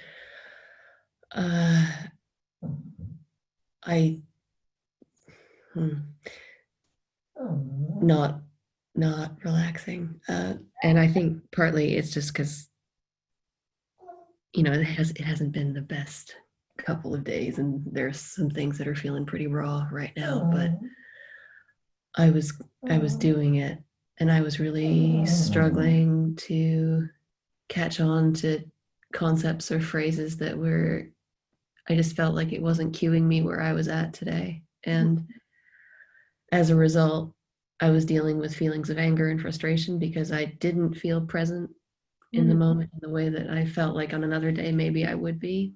And so then I was sort of working against my own material, even in the meditation, which sort of caused the difficulty level to snowball. And I felt like I was grasping at things. And there were a few cues that did bring me more into the moment, but then that just kind of exploded emotionally for me. And I was present to it, but in a way that was very raw and just in a way that it felt kind of cathartic, but it did not feel peaceful. And I think part of that has to do with the level of physical discomfort I'm experiencing right now, but and the frustration surrounding that and all sorts of other things that are in the background. But it did make me wonder, like, what I'm experiencing right now. And you know, I know everybody's stuff is their own and stuff, but like thinking about doing this with veterans just boggles my mind. Like you can see the power of it, but it could also be massively volatile. And I would be curious to see how that actually plays out in a therapeutic setting. Yeah, so to speak to that, that's one of the reasons why Richard requires so much training in it. So it's not something that you can do like a weekend workshop, like it's hundreds of hours of like training to really be able to be a quote unquote IRES teacher. When I first talked to him, well, okay, it wasn't just like he and I sitting there alone. The first time I have had private sessions with Richard, but the first time I was thinking in the back of my mind, what about somebody with dissociative identity disorder? You tell them they're whole and perfect. Like, how are they going to deal with that? Like, they're going to throw you across the room, you know, or somebody with bipolar disorder, or, you know, even somebody on a bad day, like give me a day where I'm PMSing and it's going to make me feel like I want to punch a kitty. So, you know, I totally get you, Tara. And, you know, you can call me, you know, we can set up a time and I can talk to you, you know, we can work through some of that stuff. But I agree with you. Actually, I had a really negative experience when I did the 10-day meditation retreat with Richard. Just one day, but it was a negative experience where I like saw visions of, there's a snake that Krishna fights in the Bhagavad Gita. It's actually in the Mahabharata. I'm not saying that right, but anyway, it's in the greater epic, and there's this snake, this black snake that Krishna fights. And anyway, I heard the name of that snake and wrote it down. I was in such shock. It was like really very like traumatic, and I wrote it down. And that's the reason that he had a one-on-one with me, because it like, I don't know where it came from. I had never heard about this snake. I didn't know what the snake was, whatever, but it came in at that time. So I agree with you. Which is why I like Nushalas so much better. Nushalas is just so,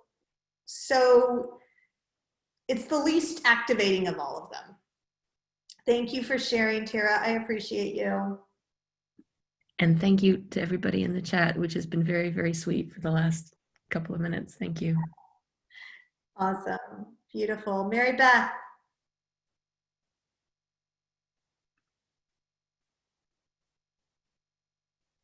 So I found it interesting because I didn't expect to feel anything. Honestly, I was just kind of laying there. And then when we had to go back and forth and then make that connection, I was like, oh, wait, hold on, wait for me. I don't know if I can do this. And then it was interesting because it kind of tricked my mind.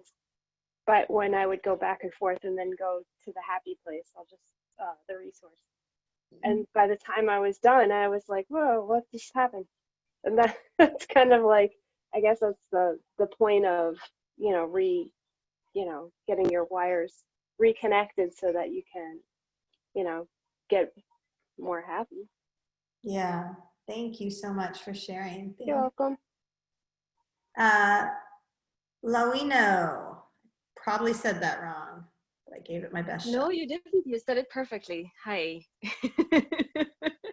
I just want to thank you so much for this experience of these 3 different types in a row. I always fall asleep. Like, I have no idea what's going on in the Yoga Nidra things. So, but this weekend, I was committed to staying awake didn't work. My cat kept me awake. So I actually watched you teach these sessions. So now I know what Yoga Nidra actually is. Now I know what I've been doing. It's been super informative, even if I wasn't able to practice. So, but also just great for having those 3 in a row. So yeah. Super thank you for this weekend. Thank you. So I have to tell you, this is my favorite thing that I've ever written, because after going through yoga therapy training, I was like, wait a second, why aren't we comparing and contrasting this? Where is my Venn diagram? I need to talk about this, you know? And so I wrote this so that people would see that the psychology behind it is the same across the board, but the techniques are different. And, you know, each technique has its pros and cons. Like, for example, with Nashalas, you can't do some of the deep shadow work that you could do with Richard's. You know, it's just not, it doesn't lend itself to that. But with Swami Satchidananda's, it's so polarizing that it can be very activating. So I think it's important to know that there are 3 different ways to do it. And then you can create scripts within these different sort of structures. And then the scripts can be of that style, but they don't have to include those specific, you know, visuals or whatever. You can use your own.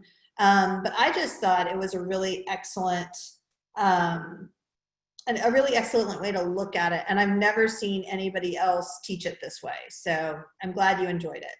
Thank you. Let's see, I've got Emily Kern. Hi, I was just wondering if we would always request permission or tell people that there will be a yoga nidra if we added it into a savasana at the end of the class or something like that. That's a good question. I mean, I would, to be honest with you, because I have had people in-person trainings that hate it. They cannot do it. It is so activating. They literally, the person I'm thinking of was in a training a couple trainings ago in person in Austin, and she told me up front that she had trauma. And so we talked about it, and I don't teach this course in a 200-hour normally, but I was gonna, you know, teach them to read a script, right? You know, so you can read a script, right? And it was the last couple of weeks, and we were doing practice teaching, and she was basically, so her material, she didn't want to be still, she didn't want to be quiet, and she didn't want to be guided, right? So those were the 3 things that were coming up from her around her trauma. And I can understand that 100%. But by the end of the training, she hated the training because of the yoga nidra, because 2 or 3 people did it as a practicum. And I asked that she stay, and she got upset that I asked that she stayed. So yes, I would always tell somebody what you're doing. And if they want to leave early, you know, I always say, if you want to leave before Shavasana, that's fine. Just don't leave during Shavasana.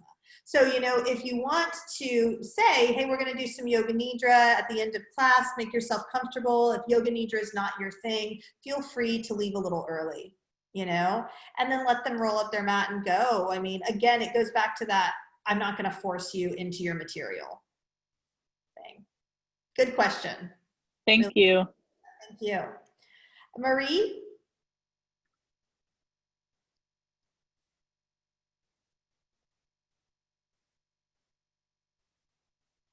Can you hear me now? Yes, ma'am. Oh, sorry, I didn't have myself unmuted. Thank you for this. This is my first Zoom weekend lecture. Exciting. So, of course, I fell asleep through each and every one of them. I tried not to, and then I'd wake up and go, oh, I went to sleep. So I'll probably have to look at the recording, maybe, whatever. And, but this morning was really great and stimulating. I really enjoyed it. And then I had a weird experience in the break, and it was hard for me to get back into this. I've been trying, and I don't know if maybe I'll have to do something else, but I was trying to get someone to help me, a neighbor, with my car to get a cap off, and he was like, no, I can't help you with that. And it just threw me, because I don't normally ask people for help.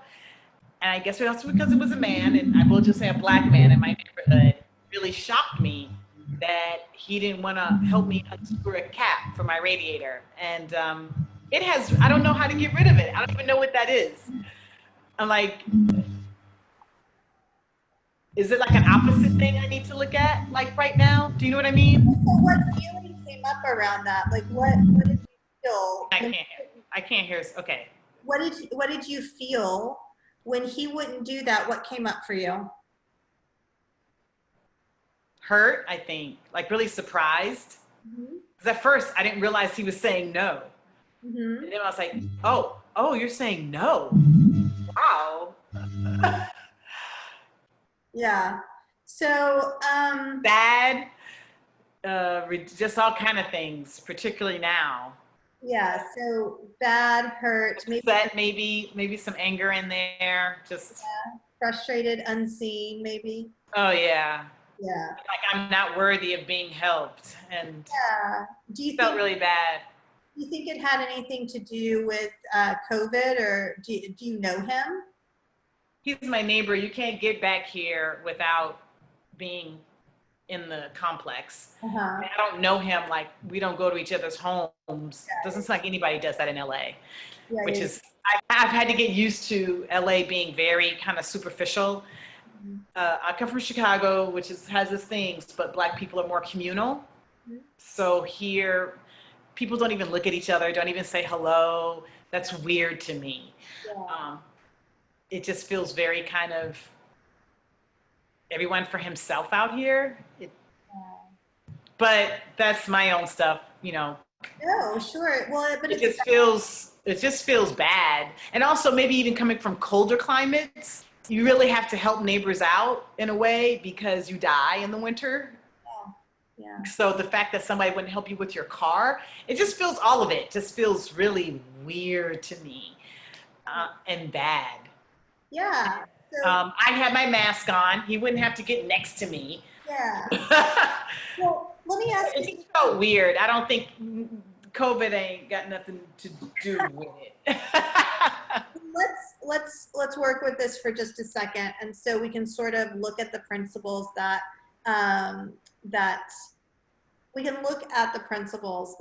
Richard's giving us, right? So where did you feel that frustration, anger, the feeling of not being seen, you know, rejection? Where did you feel that in your body?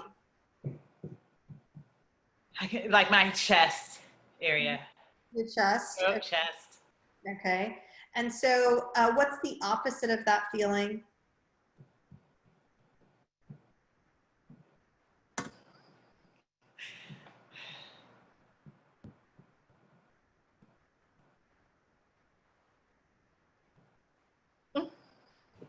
Maybe, can I offer you, maybe, how does it feel when I say connection? Okay, yeah. Okay, so can you feel connection or community someplace in your body? Got hot right there. Connection is lower down, like maybe in my belly area. The area I'm not so proud of right now, but Sure. yeah. So maybe, and I'm just offering this for you, and you can try it offline if you want. So here's what I would offer you is maybe take, you know, one hand on the low belly, one hand on the heart, and then feel that rejection is what's coming up for me. Does that feel right for you? Rejection and disconnection, definitely. Like, what if I was on the side of a road? He wouldn't care if I was dead. That felt really bad. Okay, so feel that rejection in this heart space. Feel that connection lower down. So can you feel both of those? Being connected to each other? Well, can you feel both of them independently, at least? Yes. Okay, so now, like I said, you can work with this after if you want, feel free. You can always call me too. Like, so now try to feel them both together simultaneously. Okay. How does that feel? It feels better. I still feel a little sad, but it feels a lot better. I don't want to carry it around all day. Or if Sure. I see him again, I don't want to have any feeling, because right now I just feel like, wow. So that's the somatic work that I would do, as I would like, maybe even after the call, do that again, feel that feeling of rejection, feel the feeling of connection and acceptance and community, right? And then hold them both together. See if that doesn't neutralize it. And then you said something interesting that you said is, no, well, now, okay, I feel sad now, right? So there's sadness present. So you can do that with sadness, happiness too, right? So you can do that with both of these emotions. And then, so that's the somatic work you would do. And then the like reframe around this would be, I forgive myself for judging myself as unworthy of connection. I forgive myself for buying into the idea that this other human being can take away my, my worthiness of connection, whatever resonates for you. But forgive yourself for buying into the idea that this other person, or anyone for that matter, can make you disconnected or can make you feel unworthy of connection.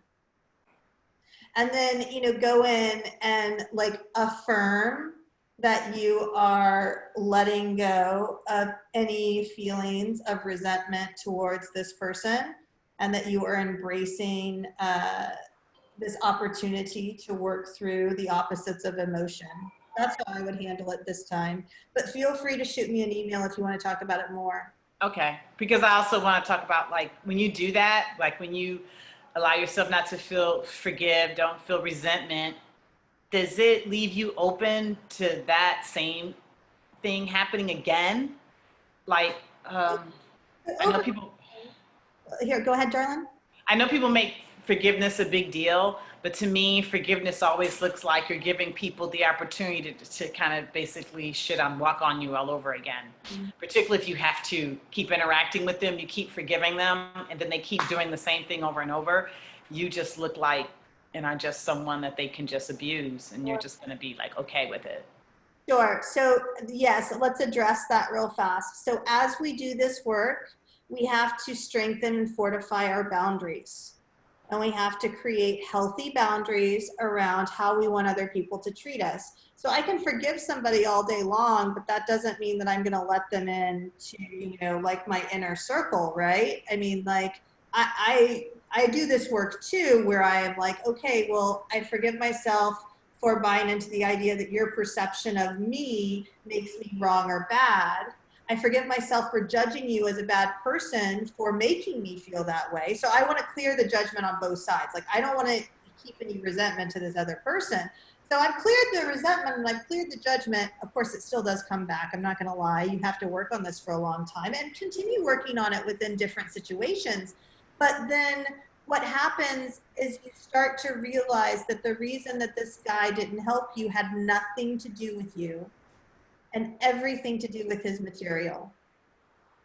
And so as you create better boundaries so that you don't get locked on, you can see people, oh my gosh, that's a divine being in a human experience, and they've got material that's preventing them from being in connection with universal cosmic consciousness right now, which is me, right? And I don't have to be angry at them. I don't have to hang out with them either. You know what I'm saying? Like, I don't have to have a relationship with you. I can love you as a divine being in a human experience, not let you walk all over me, but also not harbor the anger, the frustration, the feelings of, all those feelings. Yeah, those feelings are valid, but I don't have to hold them. Does that make sense? Mm-hmm. Yeah. Did that help at all? Yes, it did. Thank you so much. I appreciate it. Thank you. Thanks for sharing. Thank you. Hi, Michelle. Hi, Pooja. Michelle, I have a question. Like, is there any time limitation for the yoga nidra? Like, it should be like half an hour, or it cannot be more than that, or something like that? As long as you want. Usually it's between 20 minutes and an hour. Okay. So like for a 1 hour class, can we include 20 20 minutes for the yoga nidra and other than the asanas and pranayam? Yeah. And any type of nidra can be used for 20 minutes or? Yes, they can't. Usually, like most of the scripts are going to be about 20 to 30 minutes. Nushala's is about 25. I can do it faster or I can do it slower. Okay, sure. Thank you. You're welcome, Pooja. It's nice to see you. Melissa. So I just had to kind of sit with it for a little bit after the last iRest practice, but it was quite interesting. So a lot of times when I'm in meditation or I'm doing self-Reiki, I see colors. So I see colors pretty often. This is the first time that I've ever seen the chakra colors at the same time. Like it was a very quick like representation of all of those colors. And it was quite fascinating because like I said, I see colors all the time, but it's usually like I'll see green for a long period of time, or I'll see, you know, like a blue and then purple, or, you know, whatever the color is, I'll see it for a long period of time. But at the end there, as we were kind of getting ready to reintegrate with the eyes open, I just had a pause. I didn't open my eyes immediately, and that's when just all of those colors came together pretty quickly. So I was, you know, for me, I was like, oh, okay, well, that just, you know, rebalanced all of my chakras. Oh, well, that's awesome, Melissa. Thanks for sharing. Eva.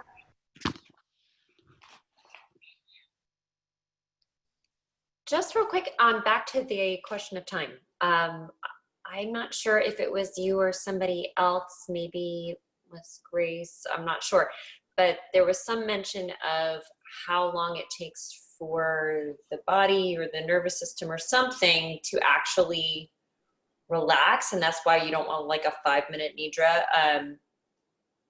It wasn't in this weekend's training. I'm thinking it might have been in psychology of yoga. So, you know, there might be some tools that we can use in a few minutes. Was there something around that in terms of the science backing, you know, this is why we've got to practice at least 15 minutes or whatever it was? I don't remember. Grace. To be honest, I don't remember exactly if I've said it in those words. It takes a certain amount of time to relax. It does, maybe this was it. It does take, I don't know, tell me if this is it even. It takes about 15 to 20 minutes to integrate a, I guess, positive experience within your body. So when we're talking about the sympathetic nervous system and engaging in, say you're engaging in a inner resource or something that brings you joy or love, to hold that there for about 15 minutes is shown to start to rewire your brain. So maybe that was it. That being said, I mean, I think 5 is great too. I mean, it can't hurt at all. I think it's wonderful. So. Thanks, Grace. I know that in the chat, I'm seeing that it might have been Christine in restorative, where she talked about 15 minutes for the body to relax, which is in alignment with what Grace is saying. 15 to 20 minutes to integrate a positive experience, 15 to 20 minutes to get the body to actual relax. Yeah, I think that's probably, you know, about right on. The short yoga nidras that are in some of these books are about 15 minutes. Yeah. Alrighty, guys. Well, Hi, Michelle. Yes. I have one question. Okay, can you help me? Yes, I can. Yeah.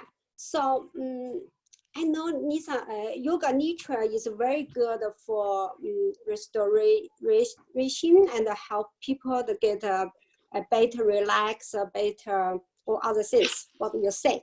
But I have questions. How can I to reach people or tell people this is good? Because to most of people, for my knowledge now, is I think this is kind of new things in the yoga side. You know, there's no any public gym or like a gym, they offer this kind of classes, right? So, you know, they lay down on the mat for 30, 40 minutes or sometimes 1 hour. So this is to people will be very request very private. I think it's private to do this kind of things. I think, but to me, if I learned this, if I tell people, oh, yeah, I can teach you, I can lead you to do this and neutral.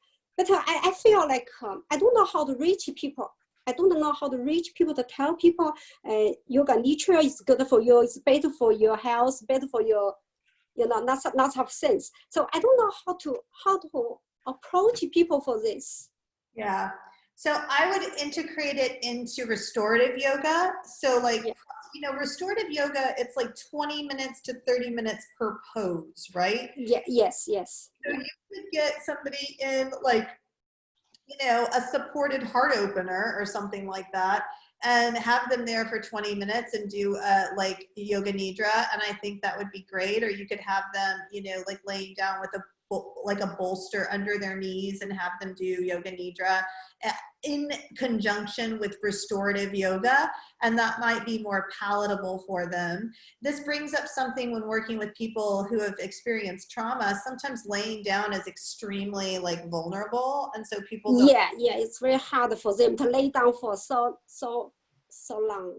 Yeah, so I would either do like a supported seat, or like I said, a restorative posture, something like that, that makes it feel less like shavasana and more like a yoga practice. That's what I would say. Or I would call it guided meditation. It's not actually guided meditation because it's a little bit different. Guided meditation is a lot more visual, that doesn't go through the panchamaya the same way, but you could always call it that. I don't think there's anything wrong with that. Yeah, I had a one-time experience. I have one friend, and she is like 65 years old. So I told her, I said, I'm in yoga training, 300 RTT training. So I just learned this restoration yoga. I said, I would like to practice with you. I told my friends. Then she was so happy. Okay, since James closed, she come to my house doing yoga with me. Then I did this,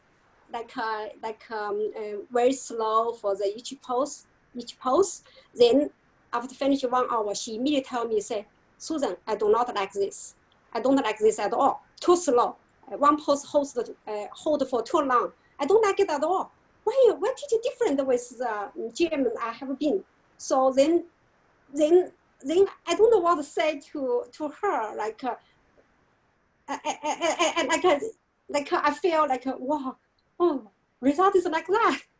So if you say teaching yoga nidra, I think that will be harder than restorative, right? Because people did not understand, and especially most gym or yoga studio, they do not provide this kind of classes. Yeah. So to me, even I did yoga for about 20 years. Even for me, I thought it was kind of new. I want to practice with my husband. Then my husband said, oh, this is just sleeping. Why I did sleeping with you under your instruction or something? I said, no, it's not. It's deep relaxation. It's like all this since I told him. But he said, no, I don't want to sleeping for 1 hour on the mat. I just said it's hard. It's hard for us. Like first we have to educate people, or give some knowledge about this, right? Sure. Well, studies have shown that restorative yoga actually decreases BMI and increases the body's ability to heal. So, I mean, I want to be careful when I say this, because I understand we all have a different understanding and awareness of like our body image and stuff like that. But, a healthy BMI is equal to a healthy heart, is equal to a healthy nervous system, et cetera, et cetera, et cetera. And restorative has been proven to help people lower their BMI and to find this felt sense of well-being. So, that might be the education.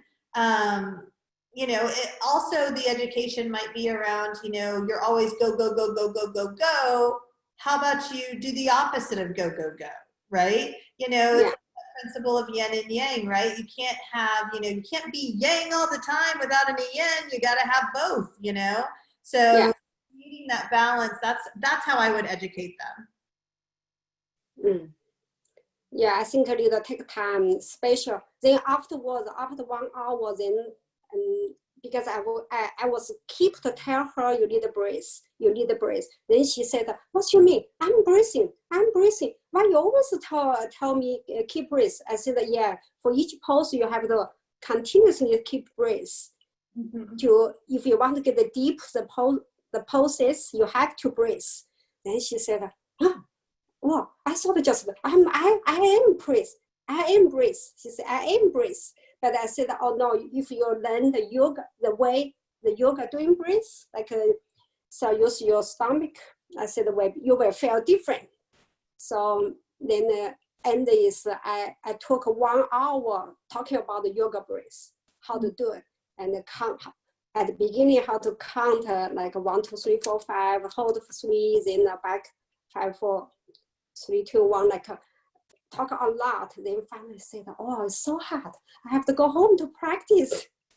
Yeah. So like yeah, like it's not easy. Like just for the gentle yoga, most people can accept it, no problem. They say, okay, gentle yoga, you know, they know the breathe in, breathe out, inhale, exhale. So very easy to follow you around, follow your, even though it's lots of people. But for the this slow in this yoga nature, I think is really need educated people, like really need a patient to tell them. I think is even for you know, when you request us to do 20 hours classes, right? Before I thought this is easy. I just asked my husband to do this. Then he refused me. He said, "No, I don't want to do it." So then I found do gentle yoga or flow yoga or vinyasa, most people can accept. That is easy. Yeah, this is my experience. Yeah. Yeah. Well, thanks for sharing. Yeah, just keep on educating them. All right. Yeah. Thank you. Yeah, thank you. So we have reached time. As always, I'm going to go ahead and be respectful of time and let you guys go. Thank you so much for being here. I'm going to stay around for about 15 or 20 minutes. If you guys have questions that you want, you know, feel free to hang out a little bit. But thanks so much for participating. Like I said, if you're in the 300-hour, make sure you do all of the content in the 300-hour Yoga Nidra section, and, you know, work with people so that you get some experience. Feel free to reach out if you have any questions. You guys know where the scripts are now. So yeah, I just appreciate you all taking the time to be here, and I hope you have a great rest of your day. Thank you. Michelle, would this be considered 5 hours or 6? Like, is it 5 hours that we did today? 6 hours? So it's 6 hours. It's 6. Okay. Thank you. This was wonderful. Yes, you're welcome. Emily? Hi again. I was wondering in the 300-hour when it says to write our own script from the template, or I can't remember exactly how it's worded. Do we just write start to finish, or are we modifying certain words to make it unique in our own? You can really do whatever you want with that, Emily. You're using my scripts as like a baseline, okay, you know, and then you can do with them what you like. Okay. Yeah. Okay. Thank you. I just had difficulty, like I told you before, I was kind of falling asleep, but I had a little bit more success yesterday. And then today I haven't really been able to practice because there's actually a hurricane right now here where I am. So I've been like packing my cooler and stuff, trying to listen, but but I will get to practicing later this week. Sure. Where are you, Emily? In Maui, Hawaii. You be safe out there. Yeah, thank you. All right. So Michelle, are we able to, because I'm actually doing another Yoga Nidra this evening for part of my practicum. Am I able to just use the scripts? Absolutely. Yep. Okay. Because I'm getting more comfortable with it, but I don't think I'm at the point where I'm ready to write my own. Sure. So, okay, thank you. No problem, Melissa. Thank you.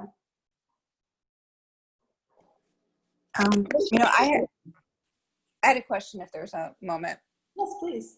I'm wondering if, for me, when I'm on the unit and I'm trying to do, say, a stress management group with the psychiatric patients, and because some people come in there already in a little bit of a, an agitated state, or may have disruptive behaviors, or may have trouble sitting or focusing, I had been starting with, and I guess it's a bit of a mix with, some of the meditative breathing techniques like the 4-4-6, so you get the longer exhale to trigger the parasympathetic nervous system, and then some of the visualization between the shining yellow light. And I had a yoga nidra class where you also pictured a healing color, whatever it was to you. It could be red if you wanted healthy blood. It could be blue if it was calming.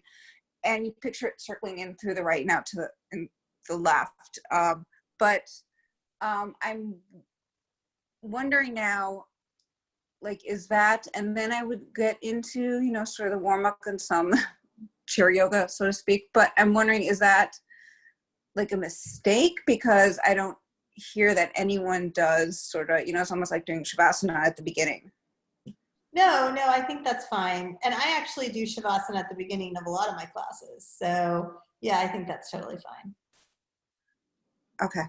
Thanks. Meet them where they're at. That's the biggest thing, especially with those populations. Meet them where they're at. I have a question. Yeah. I wanted to see if you could talk a little bit more about energy blocks. I know it's a little off topic, but it kind of just related back to yoga nidra and just being able to deal with that energy. And in the manual, you were talking about really removing the energy blocks before you come to the mat. And so I was just trying to understand that, or solutions to working through that. Sure. So energetic blocks, so my definition of energetic blocks would be that they are essentially, like anything that is taking our focus away from the present moment, okay? So anytime I am ruminating on something, that's an energetic block. Or let's say I have pain in my low back, that's an energetic block. Or let's say, I stub my toe, that's an energetic block. But typically the physical stuff comes from something mental, right? It starts in the mind and it comes into the body. So, I did seek out my energetic blocks. When I was doing, especially like writing the 200 hour, that for me was like a healing journey. That's part of why I love it so much. It was just such a healing journey because every day I would sit down and be like, okay, how do you feel today? How do you feel in your physical, intellectual, emotional, spiritual body? And then I'd sort of say it and I'd note if there were any limiting beliefs there or anything I was ruminating on. So typically a limiting belief in my experience is directly tied to something that you're ruminating on. Does that make sense? So like I have this relationship, I'm always having the same problem in this relationship. It's a samskara, it's a karma, and I am ruminating on it. And it's directly tied to a limiting belief of, oh, I'm not worthy, or I'm not worthy of love or friendship, or oh, I'm not this, or oh, I'm not that. You know what I'm saying? And of course, that's my script, that's my story, right? And so I would sit down right then and I would recognize it and a lot of our clients can do this. A lot of our clients already can cognitively recognize, well, that's not true. I am worthy of love, but all of my experiences have made me feel that I'm unworthy of love, right? And so I say, again, I'm partial to compassionate self-forgiveness. I'm partial to it because I feel like from a scientific perspective, the ego doesn't want to be wrong, okay? And so if I tell the ego, you're wrong, yeah, I am worthy of love, I'm gonna argue with the ego until the day I die. It's never gonna give me what I want. You know what I'm saying? Because it thinks it's supposed to be keeping me alive, and that if I buy into the idea that I'm worthy of love, somebody else is gonna hurt me. Does that make sense? It does. Yeah, no, I totally get that. So I go with compassionate self-forgiveness because it allows me to make friends with my ego. Instead of saying, ego, you are wrong, you are bad, you don't know what you're talking about. I know what I'm talking about. Well, instead of doing that, I say, oh, ego, you've judged yourself as not being worthy of friendship. I forgive myself for judging myself as not being worthy of friendship. I forgive myself for buying into the idea that nobody wants to be my friend. I forgive myself for buying into the idea that I'm not accepted in community. Like, and I could go like this for days, and I tell people to go until they feel a sense of calm in their body. So it works really well for me to write it. Some people don't like to write. So if they don't like to write, I have them put their hand on their heart, close their eyes, and just say it. Forgive myself for buying into the idea that, you know, I'm not worthy of love and appreciation. I forgive myself for buying into the idea that I am not worthy of friendship, et cetera, et cetera. And then at the end, once they feel calm, then I have them affirm their new understanding, which is technically, I don't call it this when I'm in session with people, but it's technically what? Cognitive behavioral reframing, right? That's technically what I'm doing. I'm saying, okay, so reframe it now. I am a divine being in a human experience, and I am worthy of love and connection with other people as much as everybody else is, you know, I mean, and so I do that whole affirmation around it. And then after that, usually for me, it like is integrated. And I might have to do that multiple times. I mean, this is after hours real talk, right, guys? So like this stuff comes up over and over again. It's not like it ever goes away, but every time I deal with it, it's a little less. It's a little bit more familiar. And then once I deal with it, now my mind's not ruminating on that anymore, and I can move on and do what I need to do in the present moment. Does that make sense?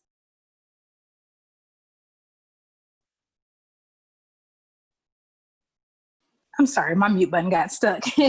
Yes, no, that was so helpful. I'm glad I asked. So thank you for breaking that down. Yes, and that is my specialty. That is what I love to do more. I mean, like, honestly, I love yoga therapy. I love being a yoga therapist. I'm so glad that I did it. I can't imagine myself doing anything else now, but I have a couple specialties. Cardiac is one, eating recovery is one. I wouldn't say I have a specialty in like behavioral health.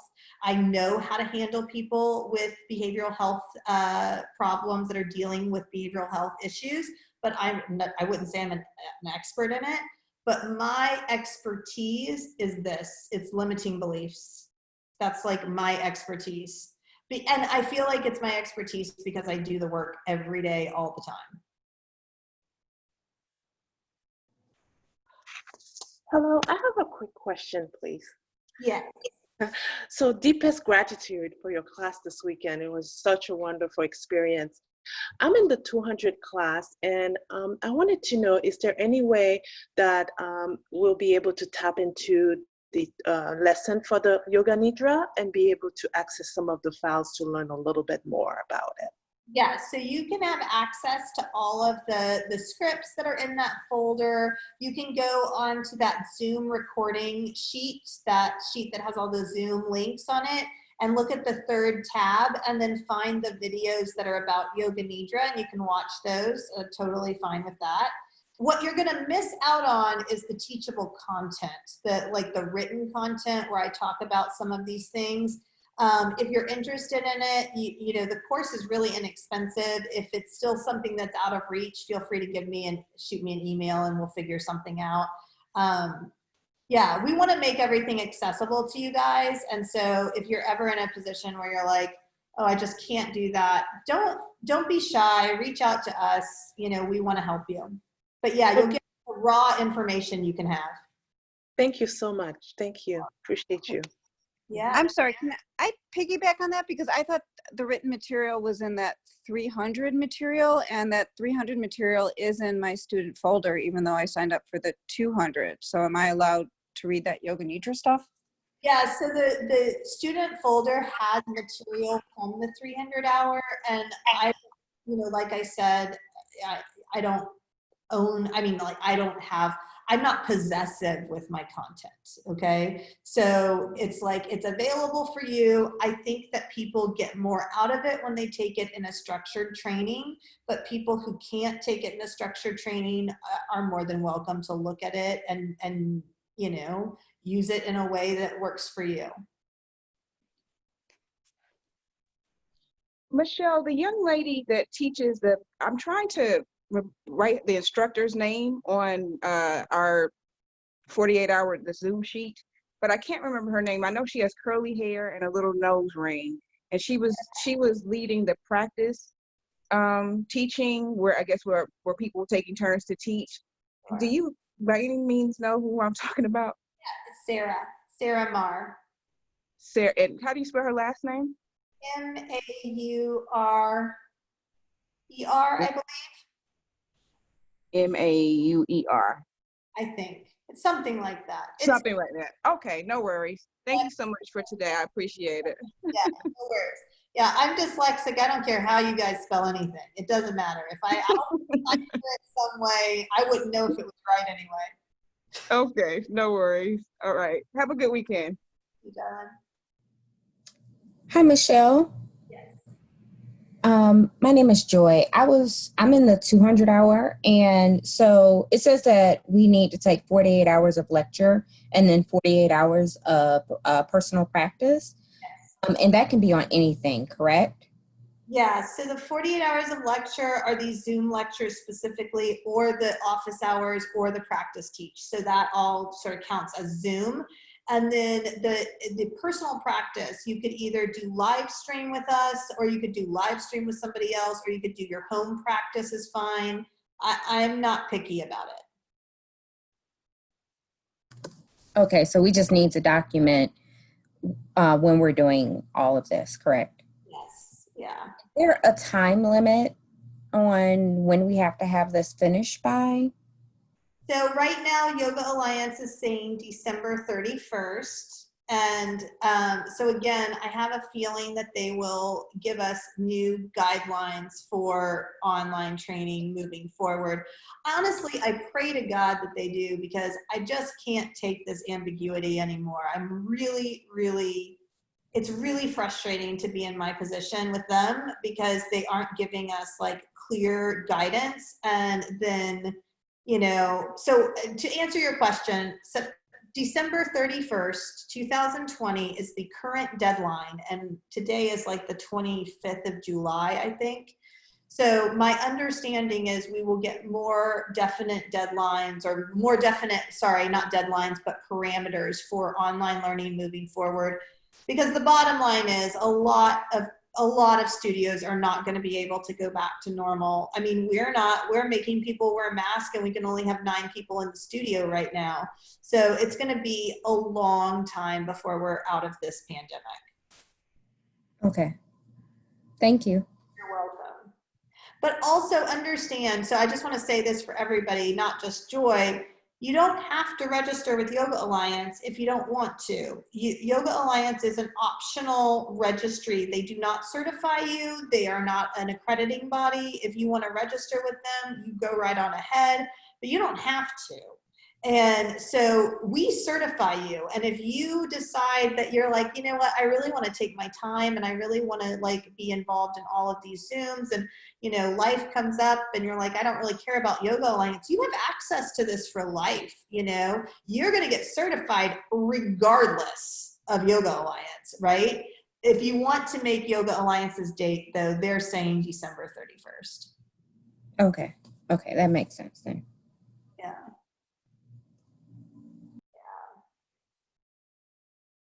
Well, I hope this was helpful for you guys. I really enjoyed leading it for you. It's different every time I lead it, so I'm super excited that I could share it with you this weekend. Yeah, thanks so much for being here, and you know, feel free to let me know if there's any other ways that I can support you. Thank you, Michelle. Thank you so much for this great weekend. I think I mentioned to you up front that I was probably interested in going to the next level with the clinical, and Right. I'm still definitely feeling like that. So of course today I had some technical difficulty, and I think the one time you started to talk about that, if you want, I can email you. I just was wanting some clarification on what the next step was. I thought I heard you say something about a year, and thank you for letting us know what's going on with Yoga Alliance, because to me it always seems like they make themselves seem like the end all be all. Like if you're not aligned with Yoga Alliance, then oh my God. But Oh, we lost you, Elisa. We lost you. Yeah, no, I'm definitely around. Feel free to reach out and let me know if you have questions, guys. All righty, have a great rest of your day.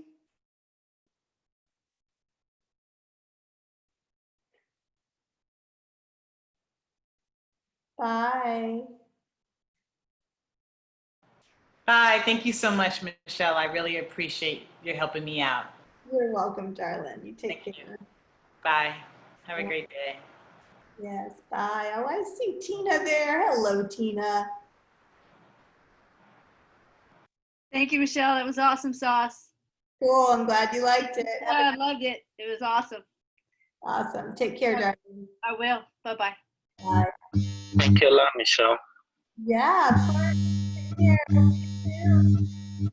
I have a lot of questions, but I'm not going to ask them now. Today was like my first Zoom class today. Cool. Cool. Will you feel free to set up a call with me, Barnaby? You just let me know, okay? Okay, I'll send you a text, and then from there, Sure. Sounds good. Thank you.